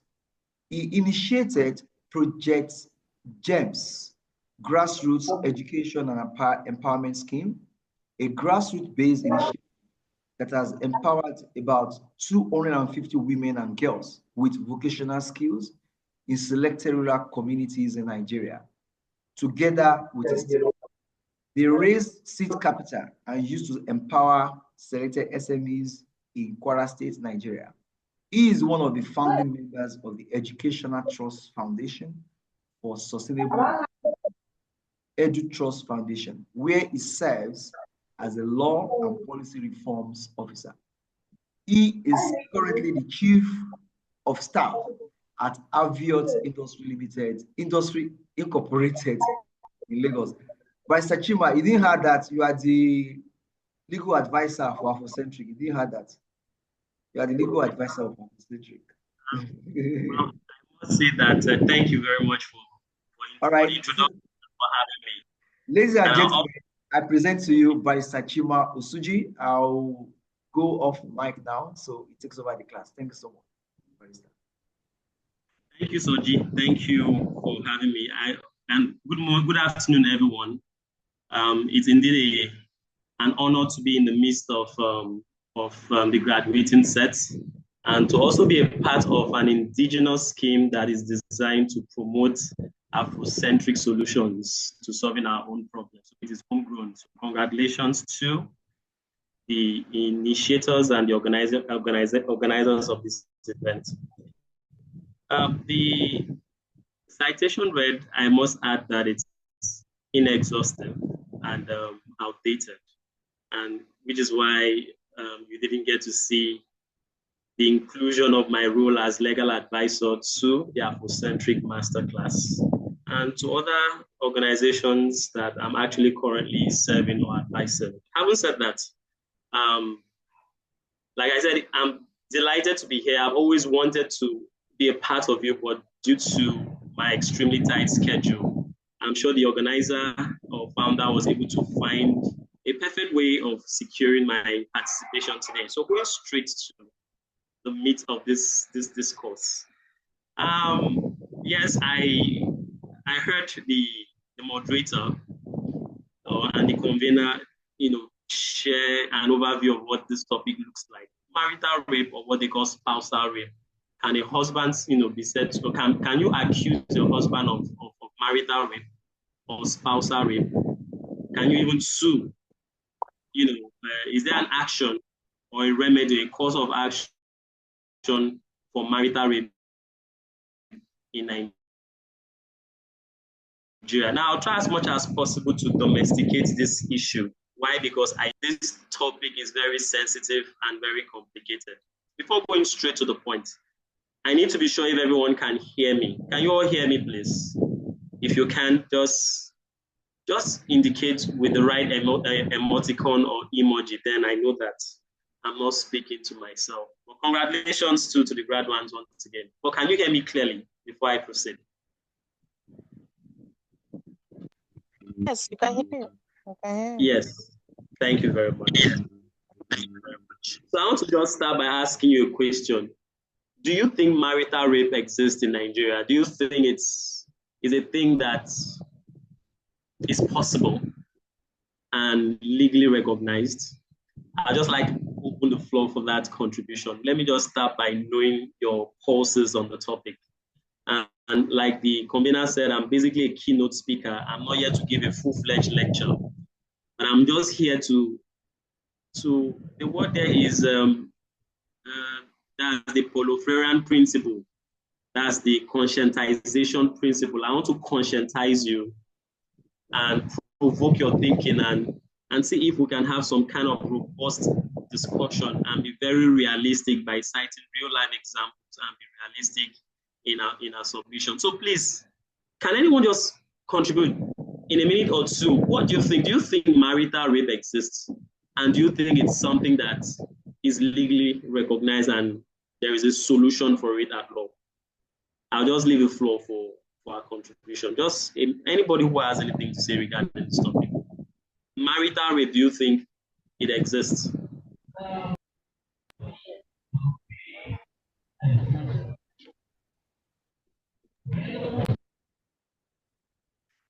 Yes. Okay. While you're thinking, like I said, it's a very complicated and sensitive topic. I'd like to just kick off. Now, rape as it were, it's a crime, and it's a phenomenon that is widely condemned. Everybody condemns it. Nobody would even stand the idea except that person is of unsound mind, except that person is unscrupulous. But rape is an act that is condemnable and that it also constitutes a crime. In some crimes, rape, the punishment for rape is death, you know, while in the most part is life imprisonment. But then when you talk about rape as it is defined under section 357 under the Criminal Code Act, you discover that the definition of rape is narrow and restricted to the woman as victim, while the man or the masculine gender is deemed the perpetrator or the wrongdoer or the criminal, the perpetrator of that act. Now, if you go through all the 5 elements or ingredients that constitutes rape under section 357 of the Criminal Code Act, you discover that the pronoun her, she, the victim, is used. The sexual, having unlawful carnal knowledge of a woman, there is the issue of penetration. But that is, in a general sense, a setting or a situation whereby the wrongdoer and the victim do not in any way have an intimate relationship, which in this case constitutes, that's, if you look at the concept of intimate partner violence, because basically that's the scope within which I'm supposed to conscientize the speakers and of course the audience this afternoon. The topic is beyond the bedroom, the intersection of law, power, and intimacy in addressing spousal rape and intimate partner violence. And I'm asking you again, do you think spousal rape or marital rape exists in Nigeria? Or even if it does exist, do you think it is legally recognized? For example, the law under section 357 of the Criminal Code Act recognizes rape, but not marital rape. In fact, the Criminal Code Act is a canon of law that is mainly applicable in the southwestern or in the southwestern. You know, in Nigeria, we have 2 legal regimes for criminal, that we have 2 legal framework for criminal offenses or criminal jurisdiction. We have the penal code and the criminal code. The criminal code applies to the south, while the penal code applies to the north.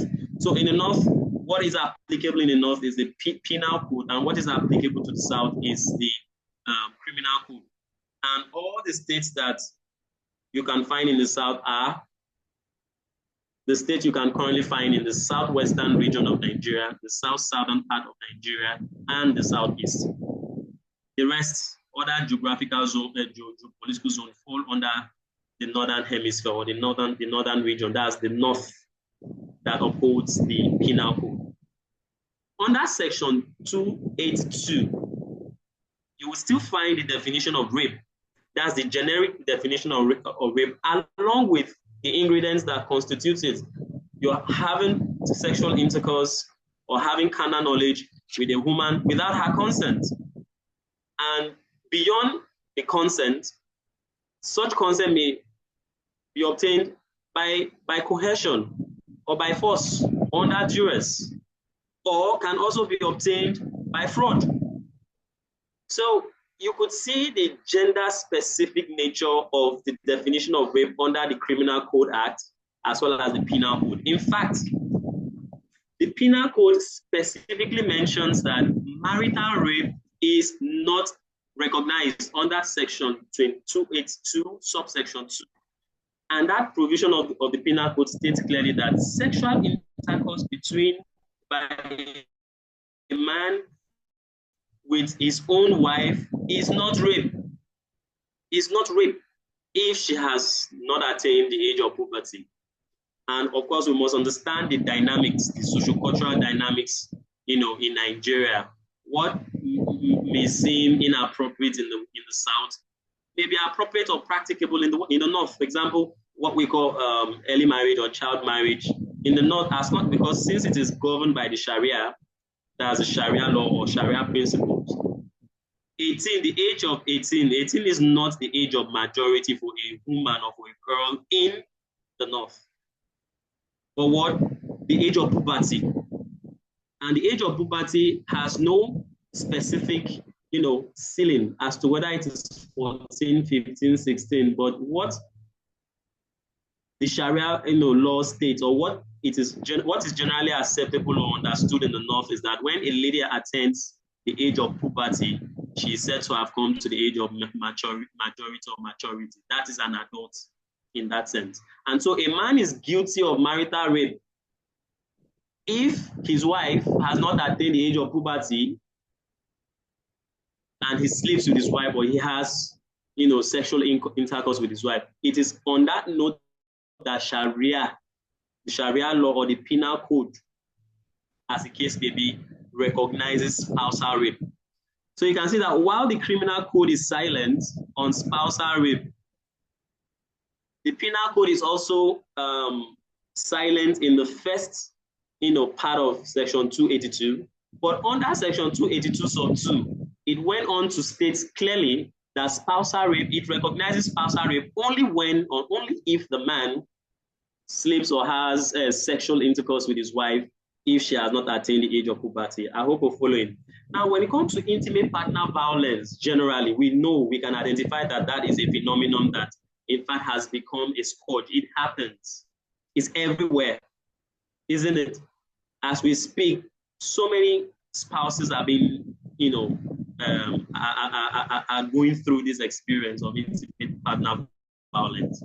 And so intimate partner violence is a form of domestic violence.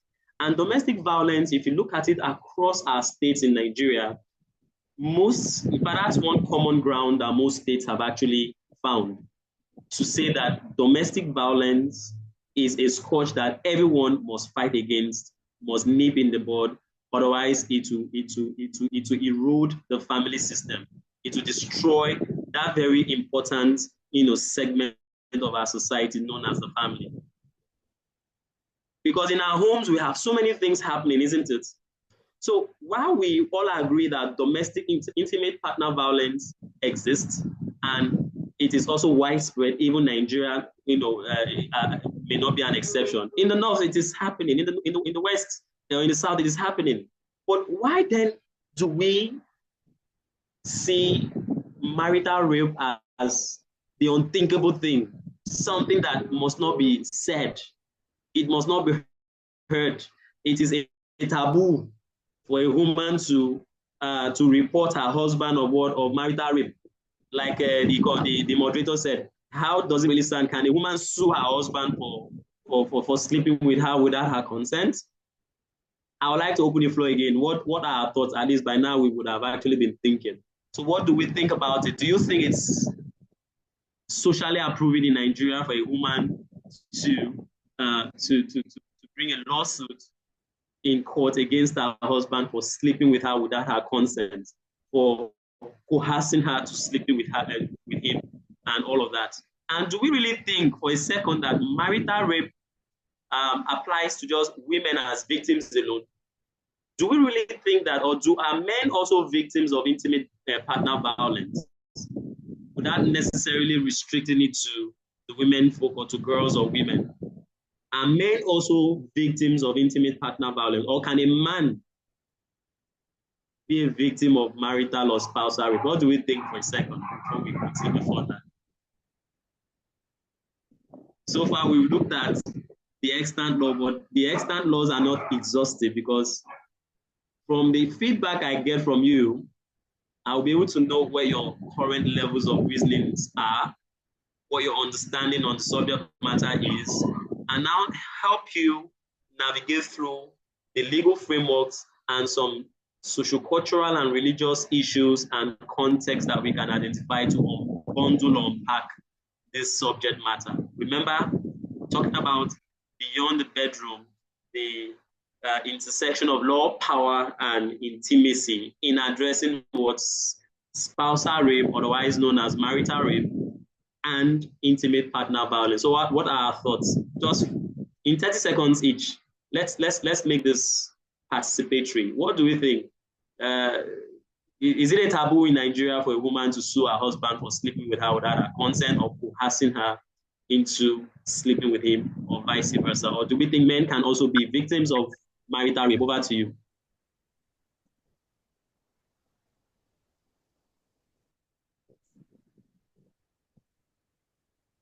Yes, I thought Simon wanted to say something. Can we just make this interactive? I understand how sensitive it is. Why? Because of the socio-cultural and religious context. Remember, we are in Nigeria and we're in Africa, and we live in a patriarchal society. We run a patriarchy in Africa, in Nigeria for the most part. So I would like to know your thoughts first before we proceed. Yes.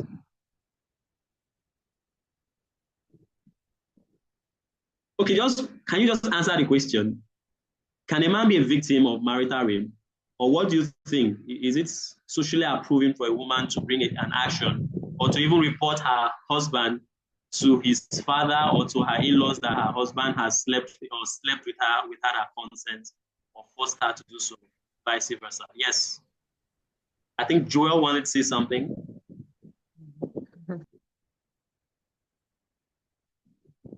I thought Joel wanted to say something. So, okay, no problem. So that I know we have time guiding this conversation. Now, the criminal code. Okay. Sorry? I said I did not get your question clearly, but I think a man can go against the woman's will, but I don't know if it is right for her to take it to either her father, in-laws, or even to the courts. But maybe he can go into her without her wish. That's I don't know. But for her to report him, I feel is not right. Okay, why do you think it's not right? Thank you. First things first, your contribution was superb. But why do you think it's not right for a woman to bring or to report her husband? Or even, can we also, switch roles? How will it even sound before people, before in-laws, before institutions, when a man reports, his wife of sexually harassing him, of having accusing his wife of spousal rape or marital rape? How would that sound? Let's just be realistic in this conversation. And that's why I said it's not right. Okay. It will sound disgusting and somehow. He used to very provocative, very interesting word in disgusting and somehow. And you can imagine this. Basically, these are markers of our worldview, how we've all been socialized in Africa. And it's not our fault, because basically what makes us what we are is a function of our philosophy, as social, religious, and cultural context. So we see the world through those lenses, right? And for the most part, religion has also shaped and molded the way we think, we see, and respond to phenomena in society. So no one could ever be wrong, for saying such, that it will seem disgusting, or even somehow for a man to even bring such a complaint. And I can tell you for free that marital rape, yes, madam, you're right. Yes, it can happen, but you're saying is somehow you think it's not right for a woman to report her husband to her in-laws. That's correct. And we are still talking about these social-cultural and religious contexts. And what are these things? We must unbundle them and begin to identify them. Now, scientifically, or from an academic point of view, marital rape exists. And it exists in such proportions that you and I may not know. The only thing is it exists in various forms. Now, that is from an academic point of view. From a legal standpoint, it also does exist, and the law recognizes it. However, the ancient law, the old law, which is still applicable till this point, one has partial applicability to the south, the other one has partial applicability to the north, but there's one that also has applicability within the FCT, that's the Federal Capital Territory, that's Abuja. That law was enacted as a response to the lacuna. Lacuna means loopholes that exist in both the penal code and the criminal code as to what the true definition of rape ought to be. If you look at Section 1 of the Violence Against Persons Prohibition Act 2015, otherwise known as VAPA, Section 1 gives, in fact, provides a comprehensive definition of what rape is. And under the VAPA, marital rape is recognized. The law is there now, telling you that women, men, and under the VAPA, rape is, the definition of rape is neutral. VAPA recognizes the fact that both a woman can also rape a man, and vice versa, even though the common occurrence is that of a man, that women always serving as victims. That is why if you look at a 2015 study by the World Health Organization, and of course, there are so many updated studies now, because anything that has to do with sexual and reproductive rights issues or sexual and reproductive health issues, it is a hotbed. It is a burning issue. Many NGOs, rights activists, and advocates are very highly spirited in championing this cause. So you have lots of studies we've carried out on this subject matter and even beyond. Because if you look at that 2015 study by the WHO, by the World Health Organization, you would realize that one in every 3 women are victims of rape. Then 1 in every 10 men are what? Are victims of what? Of rape. 1 in every 10. 1 in every 3. So that is no brainer to tell you that the ratio is way higher on the part of women. So women are the most hit. You understand? They are the highest casualty. In fact, world over, 370 million women are victims of rape. And you have about between 100,000 or 120,000 men as victims of rape. So now let's narrow it down to marital rape. It also happens, but you would hardly see a man. You would hardly see a man come forward to accuse or to sue his wife of marital rape. So like I said, the VAPA recognizes this. In fact, if I'm to go specifically what the VAPA says about rape, it gives you a broader definition of what rape is, which includes marital rape. And I'll just crave your indulgence to read it out briefly. So this is the Violence Against Persons Prohibition Act 2025. And it defines rape as, it says, a person commits the offense of rape if A, he or she intentionally penetrates the vagina, anus, or mouth of another person with any other part of his or her body or anything else. You see that now? So this now widens or broadens the scope of the definition of rape to include even a woman. So women here who are victims of rape, who are perpetrators of rape rather, have been covered here. And B says the other person does not consent to the penetration. C says the consent is obtained by force or means of threat or intimidation of any kind, or by fear of harm, or by means of force and fraudulent representation as to the nature of the act, or the use of any substance or addictive capable of taking away the will of such person, or in the case of a married person, by impersonating his or her spouse. So this is the law as it is. And in Nigeria today, VAPA is a federal law, but currently it is enforceable in the FCT. As we speak, 37 states in Nigeria have domesticated this federal law. By domestication, it means if there is a federal law that doesn't have that is not universally applicable in the country, states may elect to domesticate it. By domestication means adopt it and make them applicable in their respective states. And so far, VAPA, as we speak, has been domesticated by 34 states in the country. Even though 5 out of the 34, the bill is still awaiting governor's consent.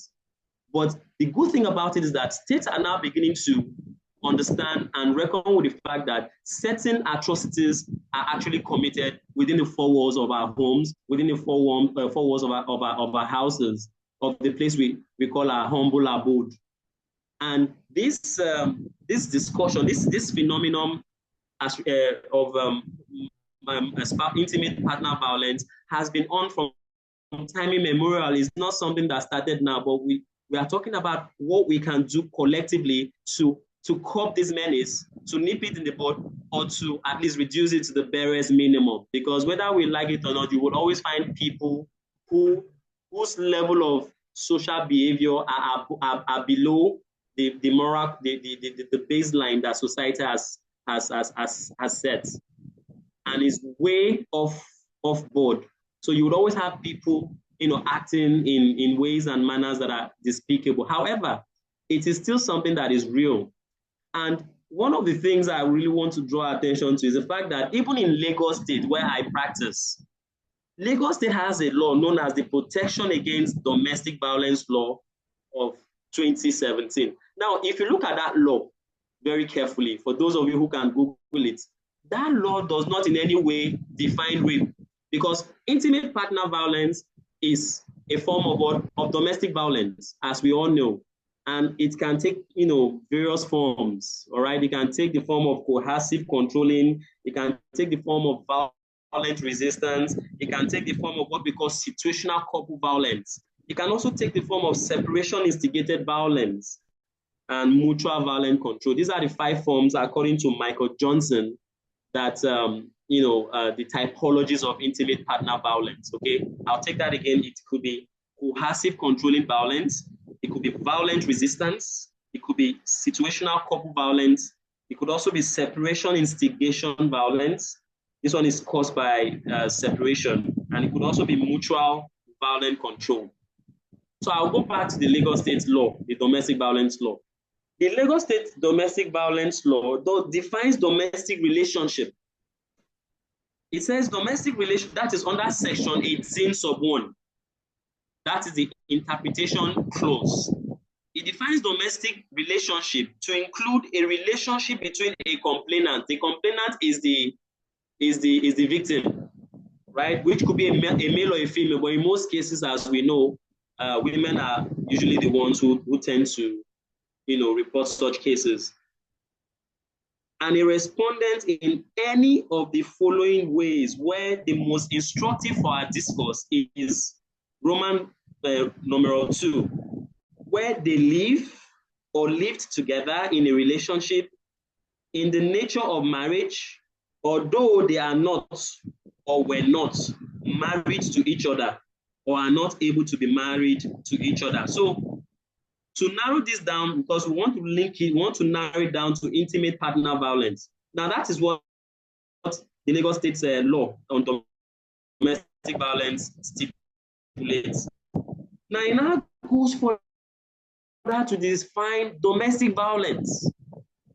Domestic violence, you know, I've defined, the law has, this is the law of Lagos State, what domestic relationship is. There are about 5 to 6 variables, but I only cited the one that is very relevant to our discourse.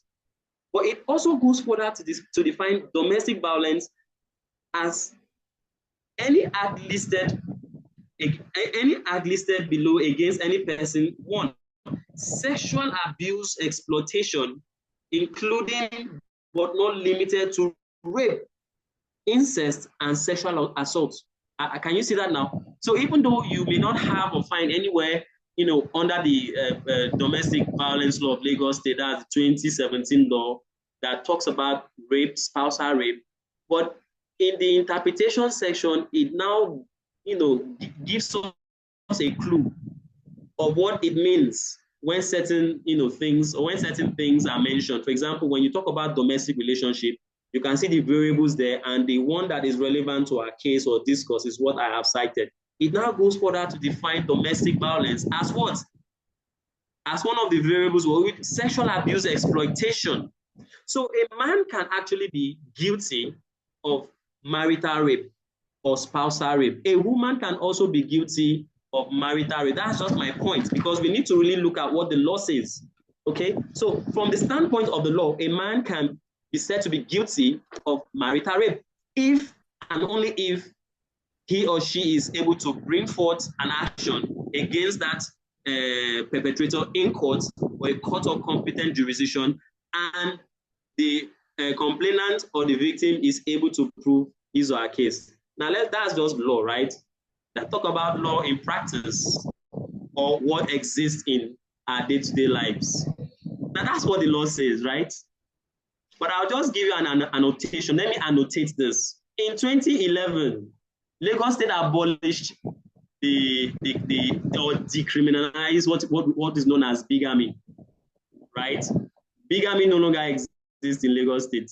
So you can see the license that men now have, married men now have. You can cheat on your wife and you can't go to prison because Lagos State has abolished the law of bigamy. And that was as far back as 2011.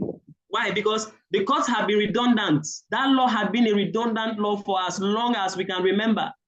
Nobody has ever come for, no woman, despite the fact that we had divorce cases or proceedings in court, but no woman or man has ever come forward to say, no woman rather, because remember I said the criminal code, it applies to the South, and Lagos is also captured under the South, right? So no woman had ever come forward to sue her husband for bigamy. Okay, he cheated on me and he's married to another woman under the act. Because it has been a redundant law, the lawmakers in their wisdom, whether it is right or wrong, abolished it.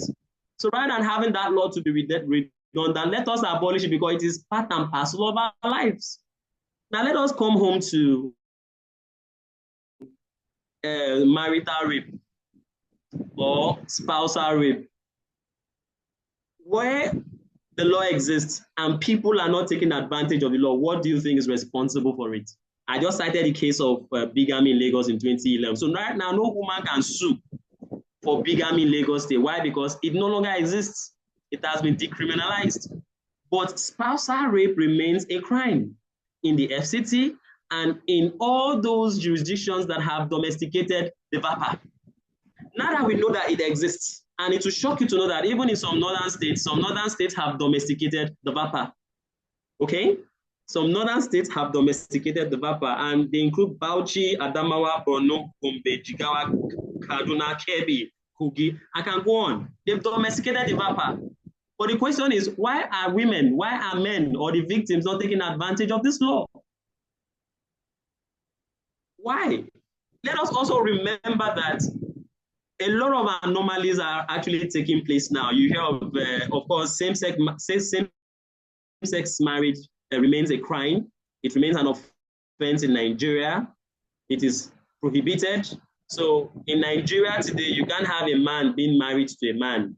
You can't have a man being in an intimate relationship with another man, even though it happens, but it is an offense under Nigerian law. However, marital rape is something that exists, but most religions in Nigeria, with regards to, do not recognize what marital rape. In fact, it does not recognize it. If you are an adherent of Islam, I do not think you can quote me if a Muslim is here. You can correct me if I'm wrong.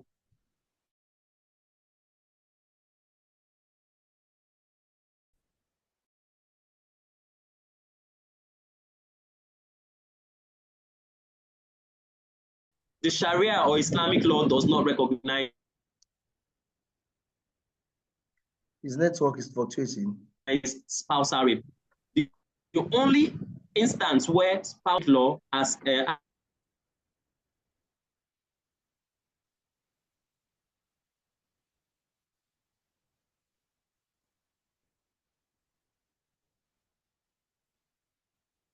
Okay.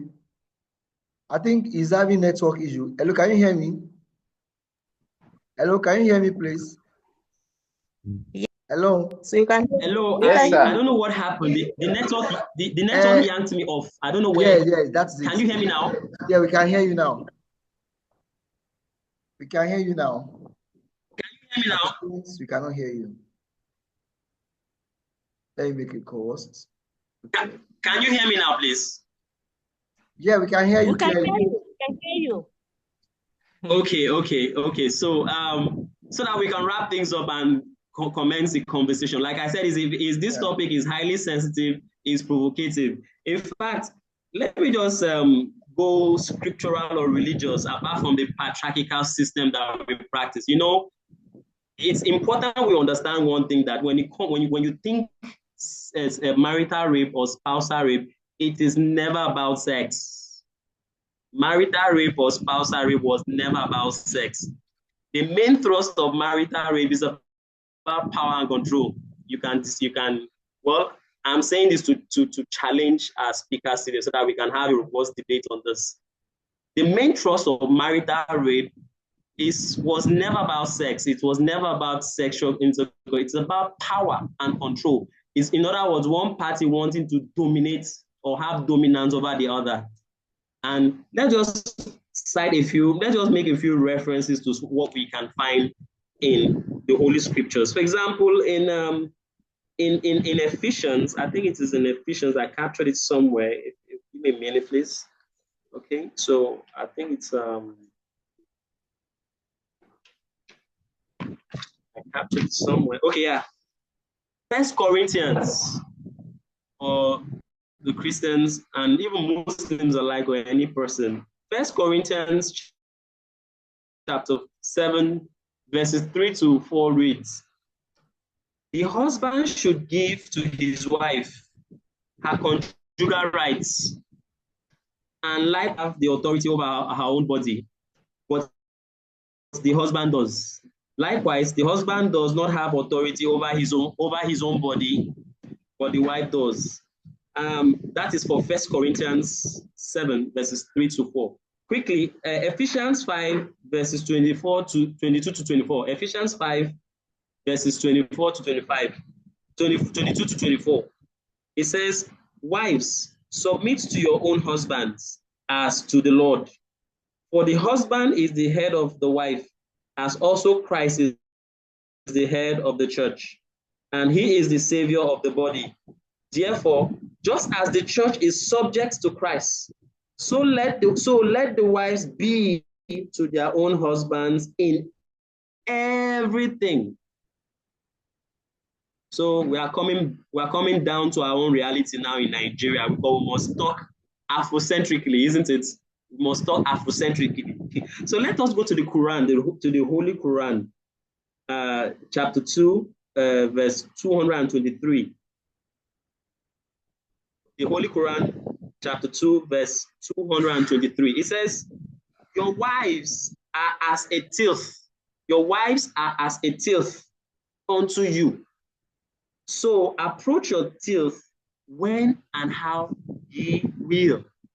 So approach your tilth that to the men now that our wives are like tilth unto us, and that we should approach our wives, that is our tilth, when and how we will.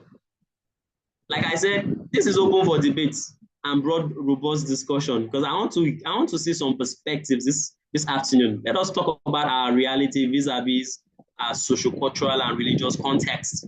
Look at the traditional setting, especially in Igbo land. The moment a woman is married to her husband, that is, you don't come back to that house and report any bring any marital complaint to your father's house. That is the general practice, but there are exceptions. For example, look at what happened to this very wonderful Solo Sinachi. I'm sure we all heard of the Sinachi story. All these are instances where the man is the perpetrator while the woman is the victim. But look at Osinachi. Do we remember the case of Osinachi? Yes, sir. The former gospel arts musician or member of the Dunamis church that was killed or murdered allegedly by her husband, who was a victim of sexual domestic violence. You remember that case? Yes, sir. Now, when I was reading the fact of the case, it was obvious that that woman bore the brunt of that experience for years, even to the disapproval of her own parents. Why? Because she was just thinking of what the people will say, what the church will say, because the church forbids divorce, because the church does not anticipate a situation whereby a woman who is supposed to be married is out of marriage, and you know what how the Bible describes a divorcee. Are you following, please?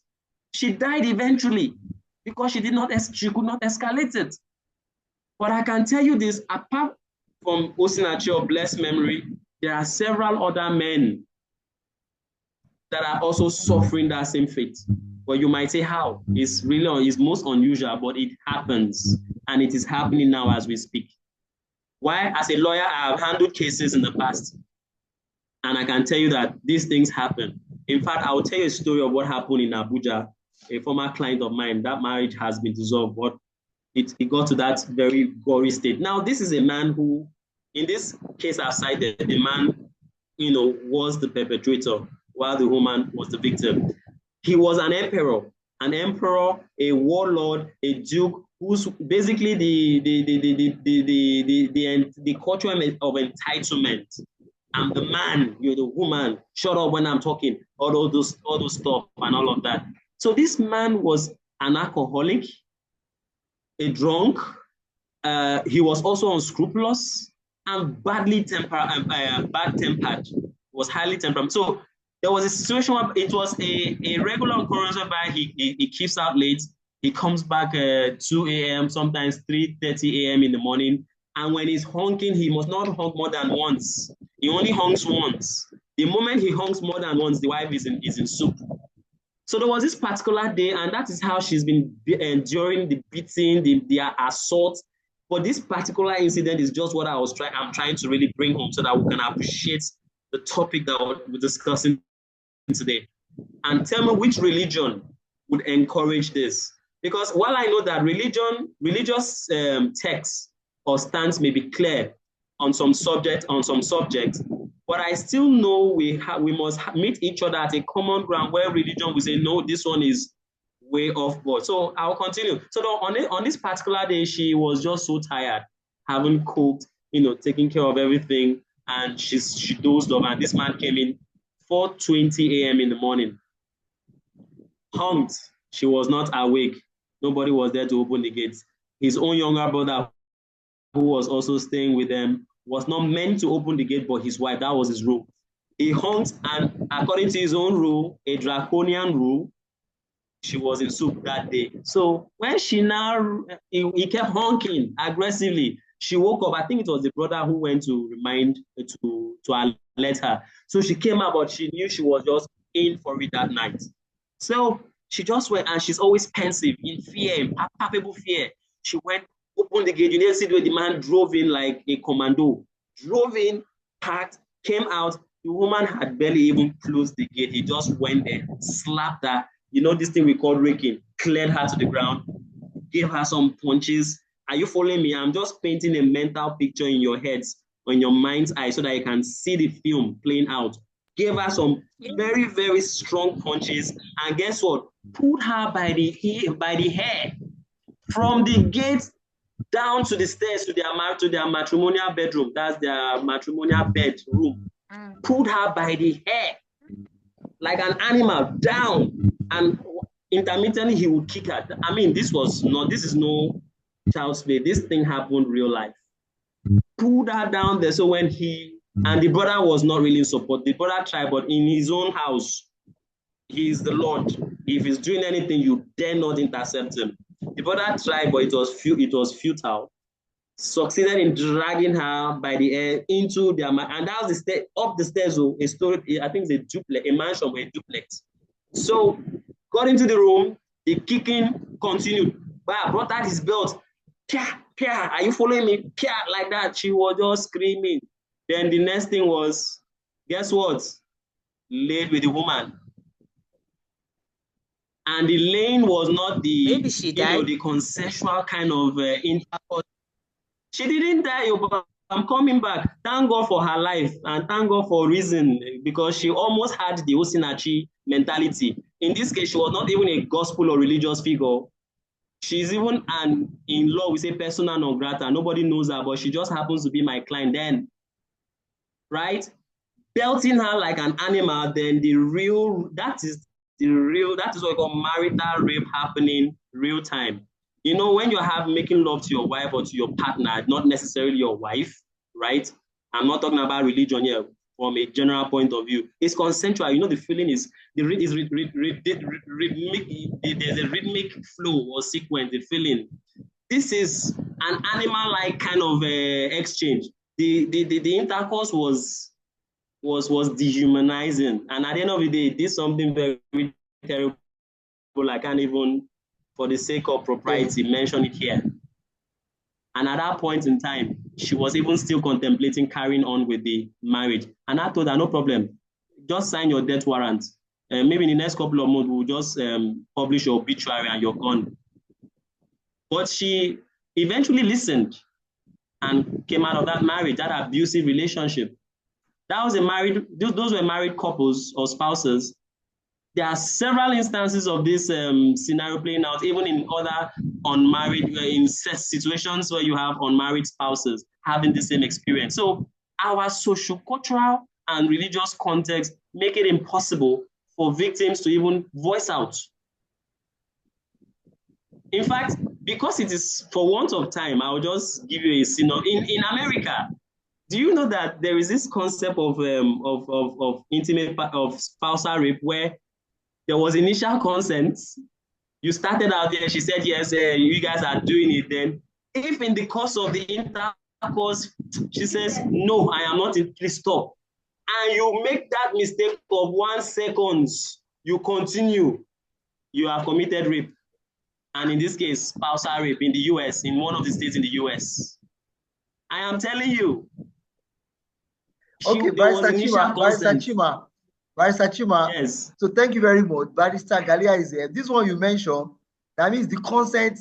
What is the validity of consent? What's the duration? You wait. In that case, is that not harassment? You met the lady.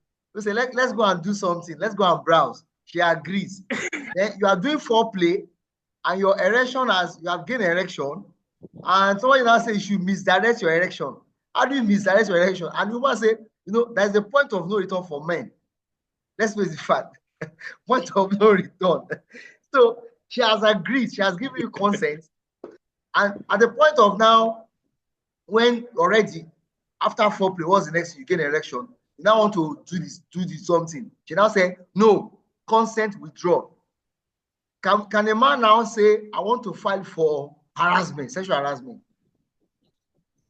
Can a man fight for sexual harassment? Remember. Then again, what is the duration of what's the duration of second question is that man has been sexually harassed. That's my own definition. I don't know whether law agrees to that. Then again, what's the duration of this validity of consent? Is it 24 hours or I don't know? Is there timeline to consent? Or it has to be validated? Don't forget that case in question, the latter example I cited is not a Nigerian case, it's not an African case, it's an American case. So it's alien to us. But I think the duration was 6 to 7 seconds. Once the woman gives you the signal to say, just stop. Once she says stop, because in that scenario they were making out, then it got to a point, either something happened, she just told the guy to stop. Yeah, but you're enjoying it, you're happy, this is good. He said, stop. So there were 3 layers of stop, but I think eventually the court arrived at a finding that 6 to 7 seconds was the duration. Once the signal is given, you must stop.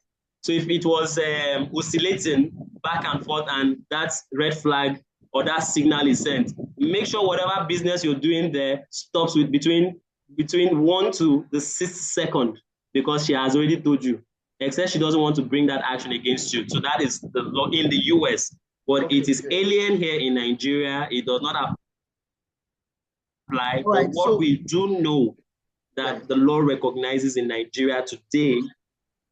So in summary, because we have one last what VAPA has come to. And so what the point is that in Nigeria, in what state is spousal rape recognized? Lagos and Abuja. Is that what you're trying to say in summary? I just told you that VAPA, initially it was the VAPA, that's the FCT, where it's that's the source of the law. That's where the law was enacted. It was applicable to the FCT alone. Then, now in Nigeria, 34 states have domesticated the VAPA. In fact, the entire southern states have domesticated the VAPA and is enforceable. In the Southwest, in fact, it has a substantive law on domestic violence, and there is a section that recognizes spousal rape under the Ekiti state law on domestic violence. So you have substantive, but of the 34 states that I mentioned some states, but I can't really go into all of them. I'm saying that these laws exist in abeyance or in theory, but in practice, nobody is taking advantage of them. And why? Because of these patriarchal factor, the patriarchy factor that we know, the traditional gender roles that we have been socialized to believe and uphold, and basically religious interpretations, right? And I've just cited an instance where marital rape or spousal rape is recognized under the penal code. So for me, the most important thing is our discussion should be centered on the remedy, on how, let us not narrow it down to women alone, because I've also seen instances where the man was the woman in a relationship. Sorry for sounding sexist, right? But when I say a man is the woman in a relationship, it gives you an idea of roles where even the woman controls the man, can lynch the man. In fact, there was a video that trended recently in the UK where the woman was literally assaulting her husband in the presence of her child.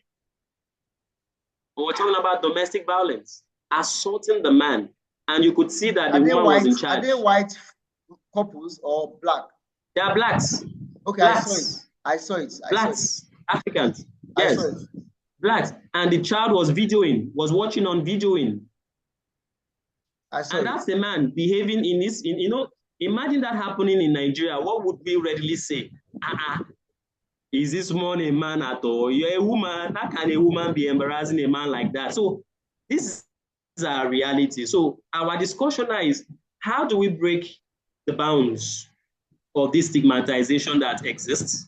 How do we close that gap on the opportunities that are bound legally now that victims themselves are not taking advantage of?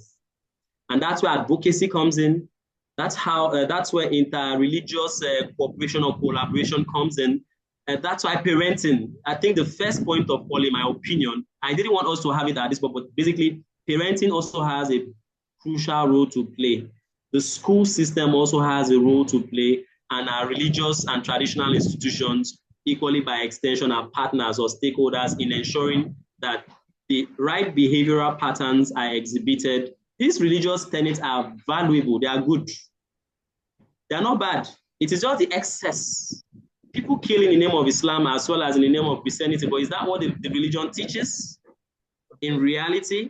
So, ladies and gentlemen, I think I have actually been able to bring out the complexities of this topic, the remedies that exist, but I'm ready to have this conversation go to the next level. All right. Into your specific concerns so that we can narrow it down to what we can do. So thank you very much for having me. Thank you so much. Let's appreciate you with our best emoji in the comment box. So with our best emoji, and somebody will give you a vote of thanks on behalf of the graduating class. Okay, this is a very good one. And again, Barrister Galia is here on the standby. So, but again, I will ask another lawyer to give you a vote of thanks. Barrister Elizabeth, give a vote of thanks and give your comments. Then, Barrister Galia, are you ready now? So let's give then do you have any comments? Let me give room for comments or questions. No, we have 3 lawyers here, or 4 lawyers actually. There is a lawyer in this batch, and we have invited 4 lawyers. So Khalid is here. Khalid iPhone. You can ask a question briefly. Hey, who is that one? All right. So who has a question? I can see one hand is up. Then Barrister Elizabeth, you give him a vote of thanks on behalf of the graduating class and on behalf of Afrocentric Masterclass. All right. So who has that question? I saw your hand was up. Can you go ahead? Yes. So erudite discussion. Thank you so much in the comment box. Thank you. Okay. If there is no other, is there any contribution? Okay, Barrister Elizabeth, you can go ahead. Appreciate our Lagos lawyer from the on behalf of the graduating class and on behalf of Afrocentric Masterclass. Thank you so much. Yeah, my fellow colleague, my learned colleague, I wish to say thank you so much for the insightful knowledge and lessons learned. We really appreciate your vast research. I haven't studied the verb law. I think I've gotten some insight from you, and I'm highly encouraged to go and study the verb law to learn more also. Yeah, thank you so much. We really appreciate you. Thank you. Thank you, Barrister. Then again, Barrister, please, a copy of the verb law you can share with me via email. Me too, I need to brush myself because that definition of rape is very comprehensive, very, it's a 360-degree. Okay, Barrister Galia, I want to make contribution. Okay, Barrister Galia, so please, Barrister Chima, I will need that verb law as well. But the definition is very clear. It was talking about different manifestation and what constitutes a rape. I think we need that definition. Barrister Galia, you want to make contribution before your presentation, right? No, sir. I just tried to. I sent in my message, sir. All right. I just sent in that we appreciate this erudite discussion. All of us were enlightened and we are educated more about what he has said. So I'm impressed. We pray that we'll see more of him. Yeah, we are going to see more of him. Yes. We'll see more. I feel we'll see more of him in the next conferences ahead. So thank you, Barrister. Is it Emeka? Chima. Chima. Sorry, I've been busy. My day was chunked up. Though I was following you with my earpiece on, I was too busy today. You know, Saturday is a busy day. And if even though because you reminded me this morning, sir, or Lisa G, I would have forgotten. You know, I'm a person that is too busy. always needed to be reminded, like a day before the program. You know, it will keep me, it will give me the ability to prepare ahead. So thank you, Mr. What's that his name again? Barrister. All right, thank you very much, Barrister Chima. Thank you, sir. Thank you, we appreciate Thank you, it. Barrister And Chima. he said that we need to see more of you. From this one, I think we can update our curriculum to have a legal response to GBV cases. So, Barrister Chima, I know you are busy, but if you can try to create time, just an hour, to give us that legal perspective, it will be very nice. Thank you very much, Barrister Chima. So let's listen to Barrister Galia. So, Barrister Galia, are you ready? So I'll read your citation. Okay, sir. Go on. All right, thank you. Go on, sir. So thank you very much for staying through up to this time for this program. I understand that it's a Saturday and people have engagements. I want to appreciate all our keynote speakers and guest speakers, our keynote speaker and guest speakers for finding time to come for this conference. Actually, it's our own way of doing International Women Conference at Afrocentric Masterclass. I think that we have something to commemorate International Women Day. And the issue of these domestic violence is very popular in Nigeria, and that's why we are bringing on board. So I read the citation of Barrister Galia. I read, Galia Ali is a legal practitioner, human rights activist, a gender-based violence specialist, and works as a registrar in Federal High Court of Nigeria, Bauchi Division. She was called to Nigerian bar in the year 2018, though graduated from university in 2006. But due to some reason, joined Nigerian law school in 2000. I think somebody is speaking behind you. Let me mute so that after that you can come back. She was called to bar. Since she has been called to bar, she has been an active member of FIDA. And FIDA is a International Federation of Women Lawyers. I think, am I correct with that? Nigeria Maiduguri office. And I've engaged in several matters concerning vulnerable women and children since then to date. She has attended over 20 workshops and seminars on gender-based violence and protection against from sexual violence. She has attended many seminars on gender-based violence and PSEA, that is protection against sexual exploitation and abuse, to mention but a few. She has organized by some NGOs like USAID, UN Women, IOM, Rescue. Well, time will not permit us to write everything. Now, she has worked with Caritas Nigeria as a focal person on GBV and PSEA from FIDA for over 3 years until she left Maiduguri to Bauchi on transfer. Also, she's a legal advisor with Women in Dialogue in Maiduguri. The mandate is also children and women protection. Legal officer also with PCRC, Police Community Relation Committee, which has the mandate to sensitize and educate immediate community about the effect of violence and how to curtail its occurrence. Secondly, puts our youths on watch so that they can flee from perpetuation of some social vices like drug abuse, school dropout, stealing, rape, and other social vices. This fight is still on, even in Bauchi. All right, thank you so much. So, ladies and gentlemen, I present to you Barrister Galia, I don't say Galia Aliyu. She's a registrar at the Federal High Court of Nigeria, Bauchi Division. So, Barrister Galia, so you have 10 minutes to make your presentation. Then we throw the floor open for contribution. Thank you so much.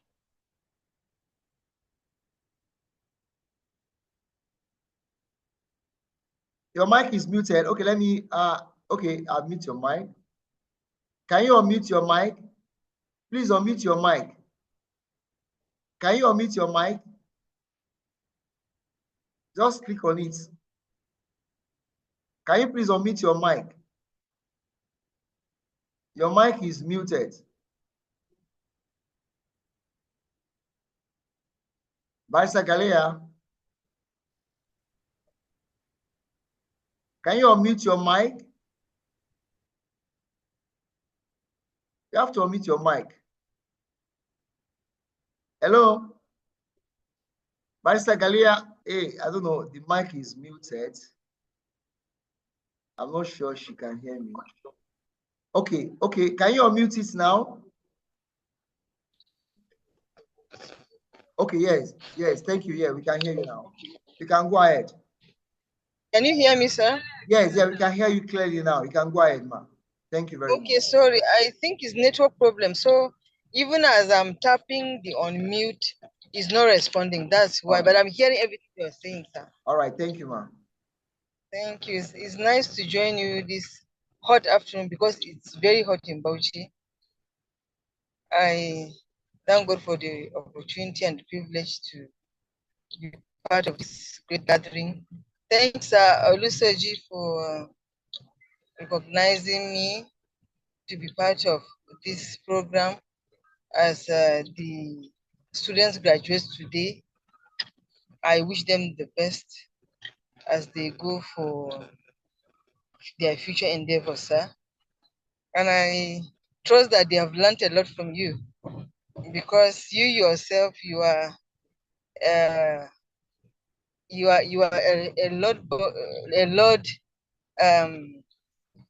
truly a lot of knowledge, Sir Oluseji. I've learned a lot from you. I welcome the other speakers. I could remember Kucheli is part of us. Kucheli Michelia.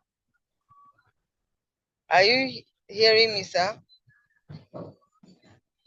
I'm hearing you. Okay. I want to especially welcome Barrister Kucheli Michelia also to this meeting. I've also learned from her discussion. I pray that we'll see more of her also. Well, looking at the topic before us about, whether a wife can be raped by her husband. It's been like a battle because some people are of the opinion that a wife can be raped by her husband, while others says that a married woman cannot be raped because before anything like marriage, she must have consented to stay with the husband. Just like when you are considering Christian part of the whole agreement, Christianity says that until death do them part. So, me, in my humble opinion, actually, a wife can be raped with her husband, by her husband, I mean. Because most of the times, maybe if the woman is not ready to give her consent to whatever affair that might transpire between her and her husband, it means you have overstepped your bounds. Since she hasn't given her consent, it means you should give her time or try to persuade her. Don't just force yourself on her because she have a right to say yes to your advances or she says no to it. So actually a wife can be raped. In a situation where some people are of the opinion that a married woman cannot be raped, they have their own reasons for saying so. But to my understanding, a wife can be raped if she have not given a due consent before her husband makes any advances on her. And anything you do beyond her consent so can tantamount to. But nevertheless, I don't know, since we are much in this meeting, I think we have about 4 or 3 keynote speakers. I don't know whether somebody have a different opinion about what I've my own a different opinion about different from what I've already said. So I think going with the trend that is already going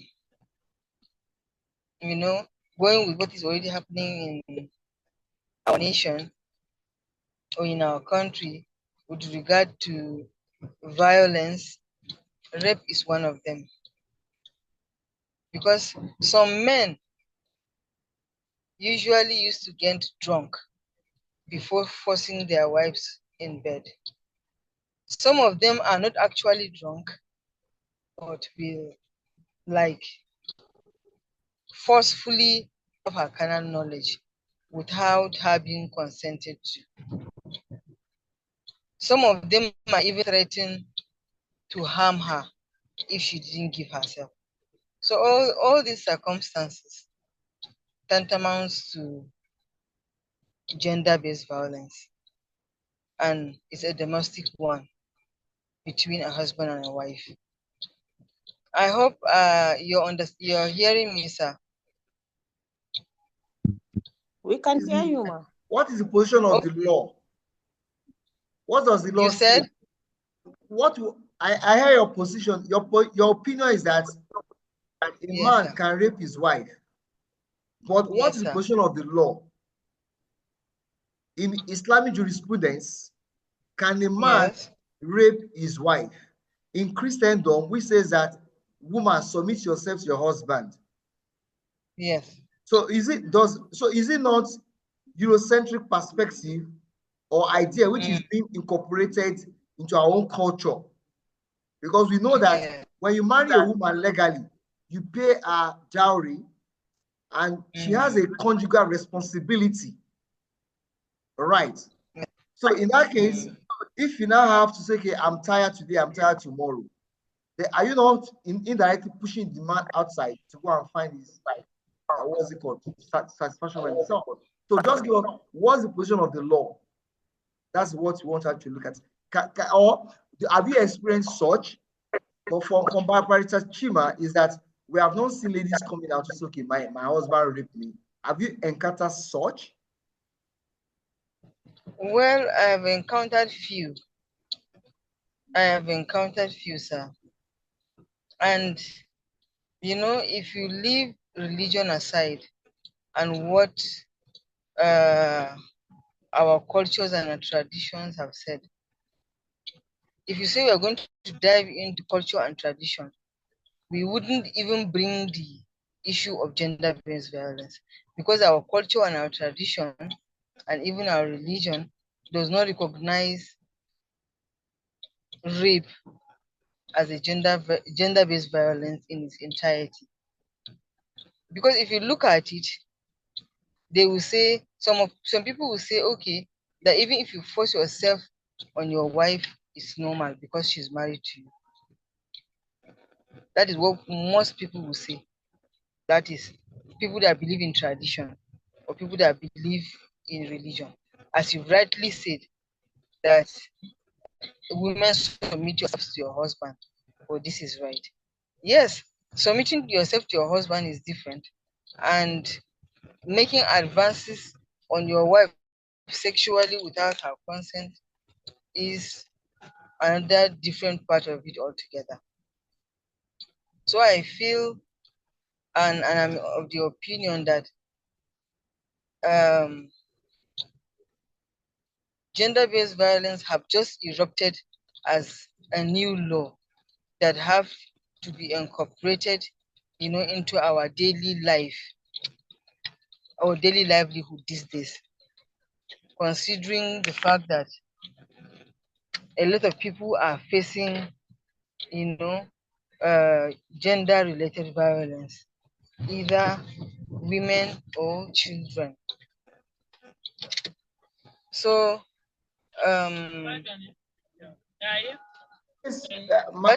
Hello, Barrister Galia. In the case you encountered, can you give us an insight to that? Was the guy drunk, or the guy just naturally abused his wife? Then how was the case resolved? If a woman reported her husband that my husband raped me, do they still continue living together as well, husband and wife, or did he end up in divorce? We want to know. So if you accuse your husband that he rapes you, will you come back to the same house? And with the man not feel like, oh, if I touch you now, you say it's rape. Can relationship continue again? So that can you give us, if it's a decided case, can you lead us to the trajectory? What was the case of the woman and how was it resolved?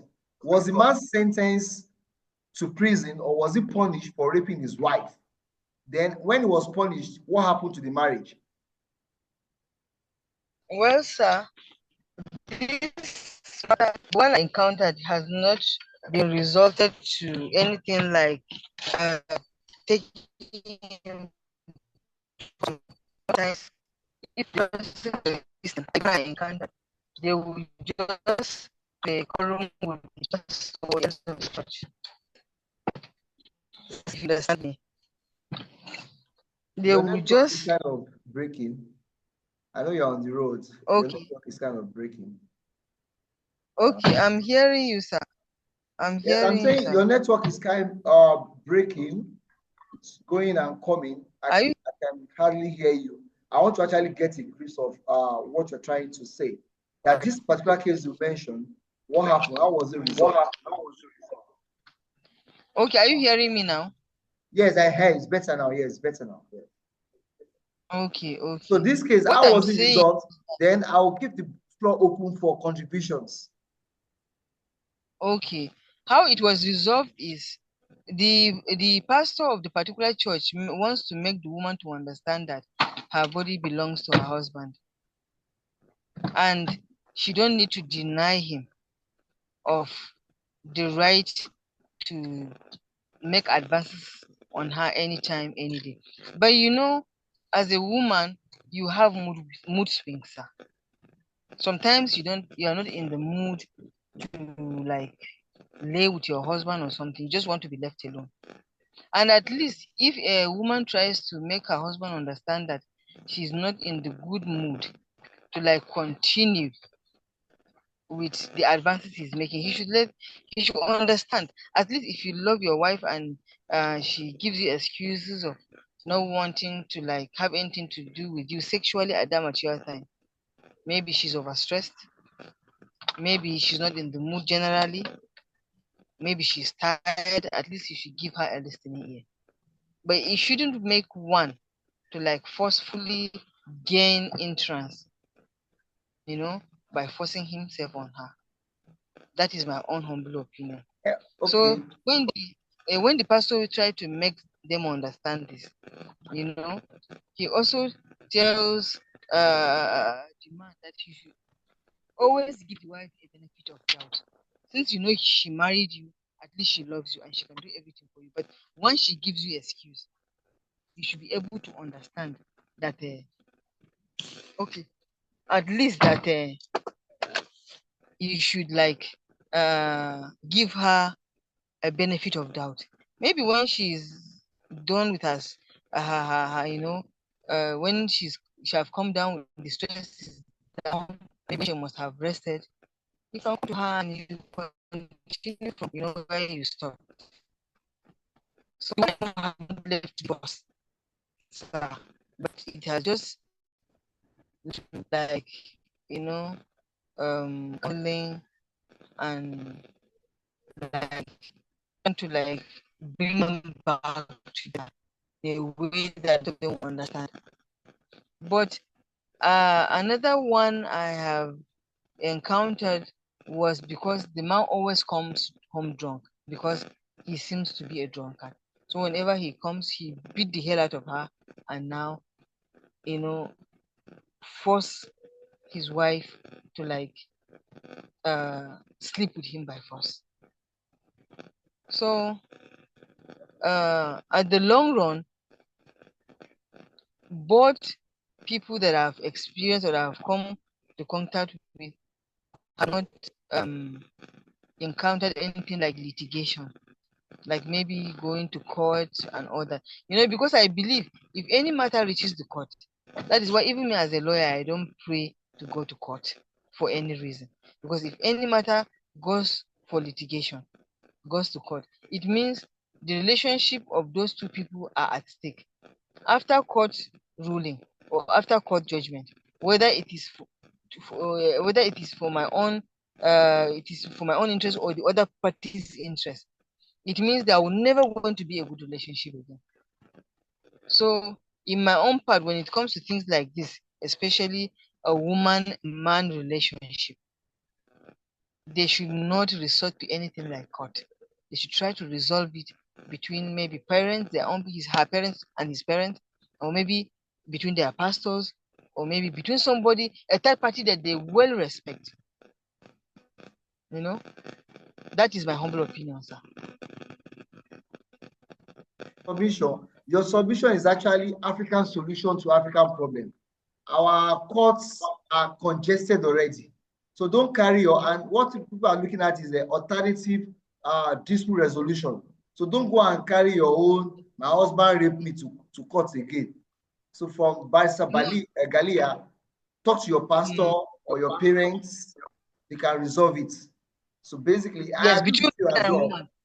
Man and a woman thing, it shouldn't reach that level, because if you reach court level, it means there is no room for alternative dispute resolution. And after the court, everybody is going his way. If you've reached that level, but if you still have the interest of wanting to continue together as husband and wife, any kind of misunderstanding that has to do with sexual intercourse and whatever, try to resolve it within the confines of parents, pastors, elder statesmen, or whatever, or maybe a respected person in the family. That is my own humble opinion. That's the position of Afrocentric as well. Using African solution, court system is foreign, it's not in our culture. Before the colonialism, what we do is that if you have a conflict, you go and meet your family members, community leaders, religious leaders, they will solve it. And that's the solution we are looking at for. All right, thank you so much for your time. So the floor is open. From Barrister Chima, we have got to understand that the network has been very, very bad. I apologize. No problem. We manage, no problem. I understand. Okay. So for Barrister Chima, we have seen that a man can legally be sued or challenged in court for raping his wife under the VAP law, which originated from FCT. Now, about 34 states in Nigeria, they have domesticated the law. So which means that in the state where the law is recognized, is the federal law, a man can actually be taken there. But again, I'm still here to find out a case law in which a man was reported by his wife that he raped her, and on that basis, the man was sentenced or punished. I don't think I'm yet to see a particular one. And as Barrister Galia said, when you report your husband to the court, that means you actually caught him at destroying the marriage. You are separating yourself. So you can't go to the court and come back and become friends as usual. So on this note, if you have contribution, the floor is open. Barrister Chima is here on the call. I don't know if you want to make contribution to that. Then the floor is open. And basically, the time is already, this is 1:42. We should wrap up everything before 2 p.m. All right, thank you. Barrister Chima, you want to make contribution or something? Or do yes, you have, Barrister Chima, do you have a case where a man is actually punished for raping his wife? We have cases like that. Because I'm yet to see one. Then what is the punishment? Under the VAP law. VAP law says if you rape your wife, you'll be punished. What is the punishment for a man who rapes his wife? Who rapes his wife, rather? Yeah. No, I think the punishment is applicable to the defendant upon conviction, whether it's a man or a woman. So that's the scale of punishment applies to whoever is convicted of that offense. So it is no respect of gender, whether it's a woman or a man. But I thought my colleague did, make a very good presentation. I also want to align with that and to also tell you that it is a rarity to find a case, whether in the traditional the traditional sociocultural space or in a court of competent jurisdiction where a man brings an action, against his wife for marital rape or spousal rape. Then I also wanted to also add that, yes, we may not have had the formal court system like we currently do, but we also had the traditional court system, of which the apex was the King's Court.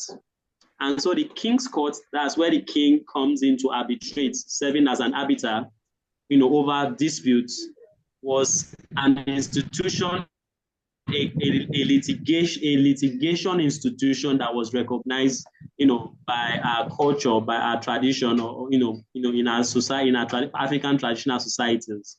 The court system that we now have is foreign. It's just an addition, because people brought disputes to their parents or within the family structure. It is when this dispute could not be resolved within the family structure, that's the family internal conflict resolving mechanism, that these kinds of conflict are escalated to the King's Courts. So such traditional conflict resolving institution like the courts comparative existed. Okay. All right, thank you very much. I think I love that the court system is there. So the palace of the king becomes like a court where you come and report, this person is doing this to me and all that. That's fine. All right, I love that perspective. All right, so do you have anybody again? Well, I think these people are graduating today. They are just tired anyway, because there's been a marathon class from last Saturday to today. And I told them that this class is not just a regular class, it's a competence-based class. In this class, they learned about Canva, they learned about AI, they learned about how to create Google Form, and many people cannot even meet the expectation. And they have to create a LinkedIn profile. Not only that, create a LinkedIn profile, follow 10 people in the class, and also gain 10 people to follow within the cohort. So some people find it so strenuous, but I say, well, this is our way. And because in Nigeria today, 2 organizations deliver training on GBV. One, UNFPA, that's United Nations Program on GBV for women, and Afrocentric Masterclass. And to join the UN program, you need to get connection. You can't just say, I want to do it. And they have requirements. You have to be a graduate. So if you have a sub-degree qualification, you are not qualified. And their own production rate is limited. And that is why we say, okay, this training is made in Nigeria, but of international standards. Because our competitor in this GBV space is UN. So it's either you go to UN to get the training, or you come to Afrocentric Masterclass. And we have people who have come to our training, and after this training, they got a job, and we are happy for that. We are not going to reduce our standards or requirements to get more people in. If we can produce 20 people, and we know that they can defend the certificate they have, we are okay with that. We don't want to mass produce people who do not have competence. And they'll be like, who trained you? And be like, oh. All right, thank you very much, Barrister Chima. So somebody should give a vote of thanks to Barrister Galia. Barrister Galia, actually, she was part of, I think, batch 6. Yes, she was part of batch 6. And during her batch, every class she was making contribution. And she said, I said, this madam, we are going to come at one day to come and give presentation. And I'm still going, I still have my eyes on you. I'll still be invited again. Anytime, any day, I'm part of Afrocentric Masterclass. All right, thank you very much. I just told her that, madam, you are coming, don't worry, I will come. Thank you very much. I know you are busy, you're on the journey, but you had great time. And that's what the love you have for this organization. Thank you so much for being part of I appreciate the family. Thank you very much. Thank you, sir. God bless you, sir. Amen. Okay, somebody who is going to give vote of thanks. Esther, are you there? Or which other person now? Khalid, iPhone. I said when you come on call like this, make sure you brand your name, your name, so that we can be able to call you. All right, Esther, will you help us give a vote of thanks? Esther, are you there? Then Hope, are you there? Hope, are you still on the call? Let me check. Or you have a network. Okay. Nobody is there anyway. Don't worry. So don't worry. When our ladies are not talking anyway, let me do it. All right, on behalf of Afrocentric Masterclass management and team and every person, okay, Khalid, do you want to make a vote of thanks? I can see your comments. Do you want to unmute and give a vote of thanks on behalf of the class?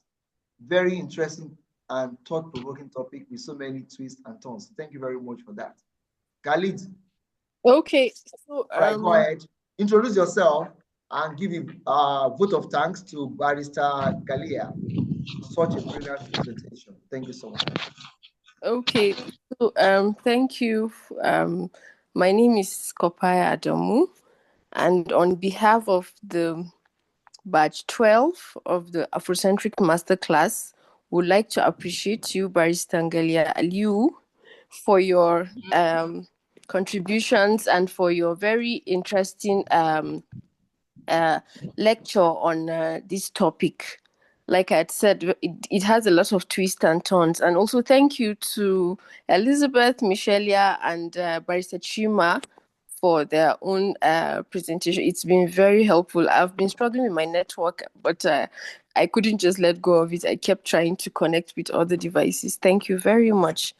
And we pray that we will really use this knowledge to impact our society better. Thank you. Over, Thank sir. you very much. You are from which state? Sir Olusoji. Sir Yes. Olusoji. Yes. I'm glad that the three of us are from the same tribe. Really? And Kopaya and myself are both from Southern Borno. They are my senior colleagues, my elder sisters. Oh my God. Really? So what a small world. Yeah. Khalid is from Borno State. Yes. Hey, Kopaya. I don't know Khalid, but of Kopaya and Kucheli, they're all my tribes ladies. We are all Baburs. That's nice. It's great. So I thank God. It's a digital world. We are digitally connected. Just a chat away from each other. See now. Yes, sir. All right. Thank you so much. It's nice. I hope you guys have shared contact. Very well. We haven't shared, and I can't recognize both of them, Sha, but the name tells me they are they are related to me. That's all, but I can't figure the face. All right. You can private chat yourself on what's it called? On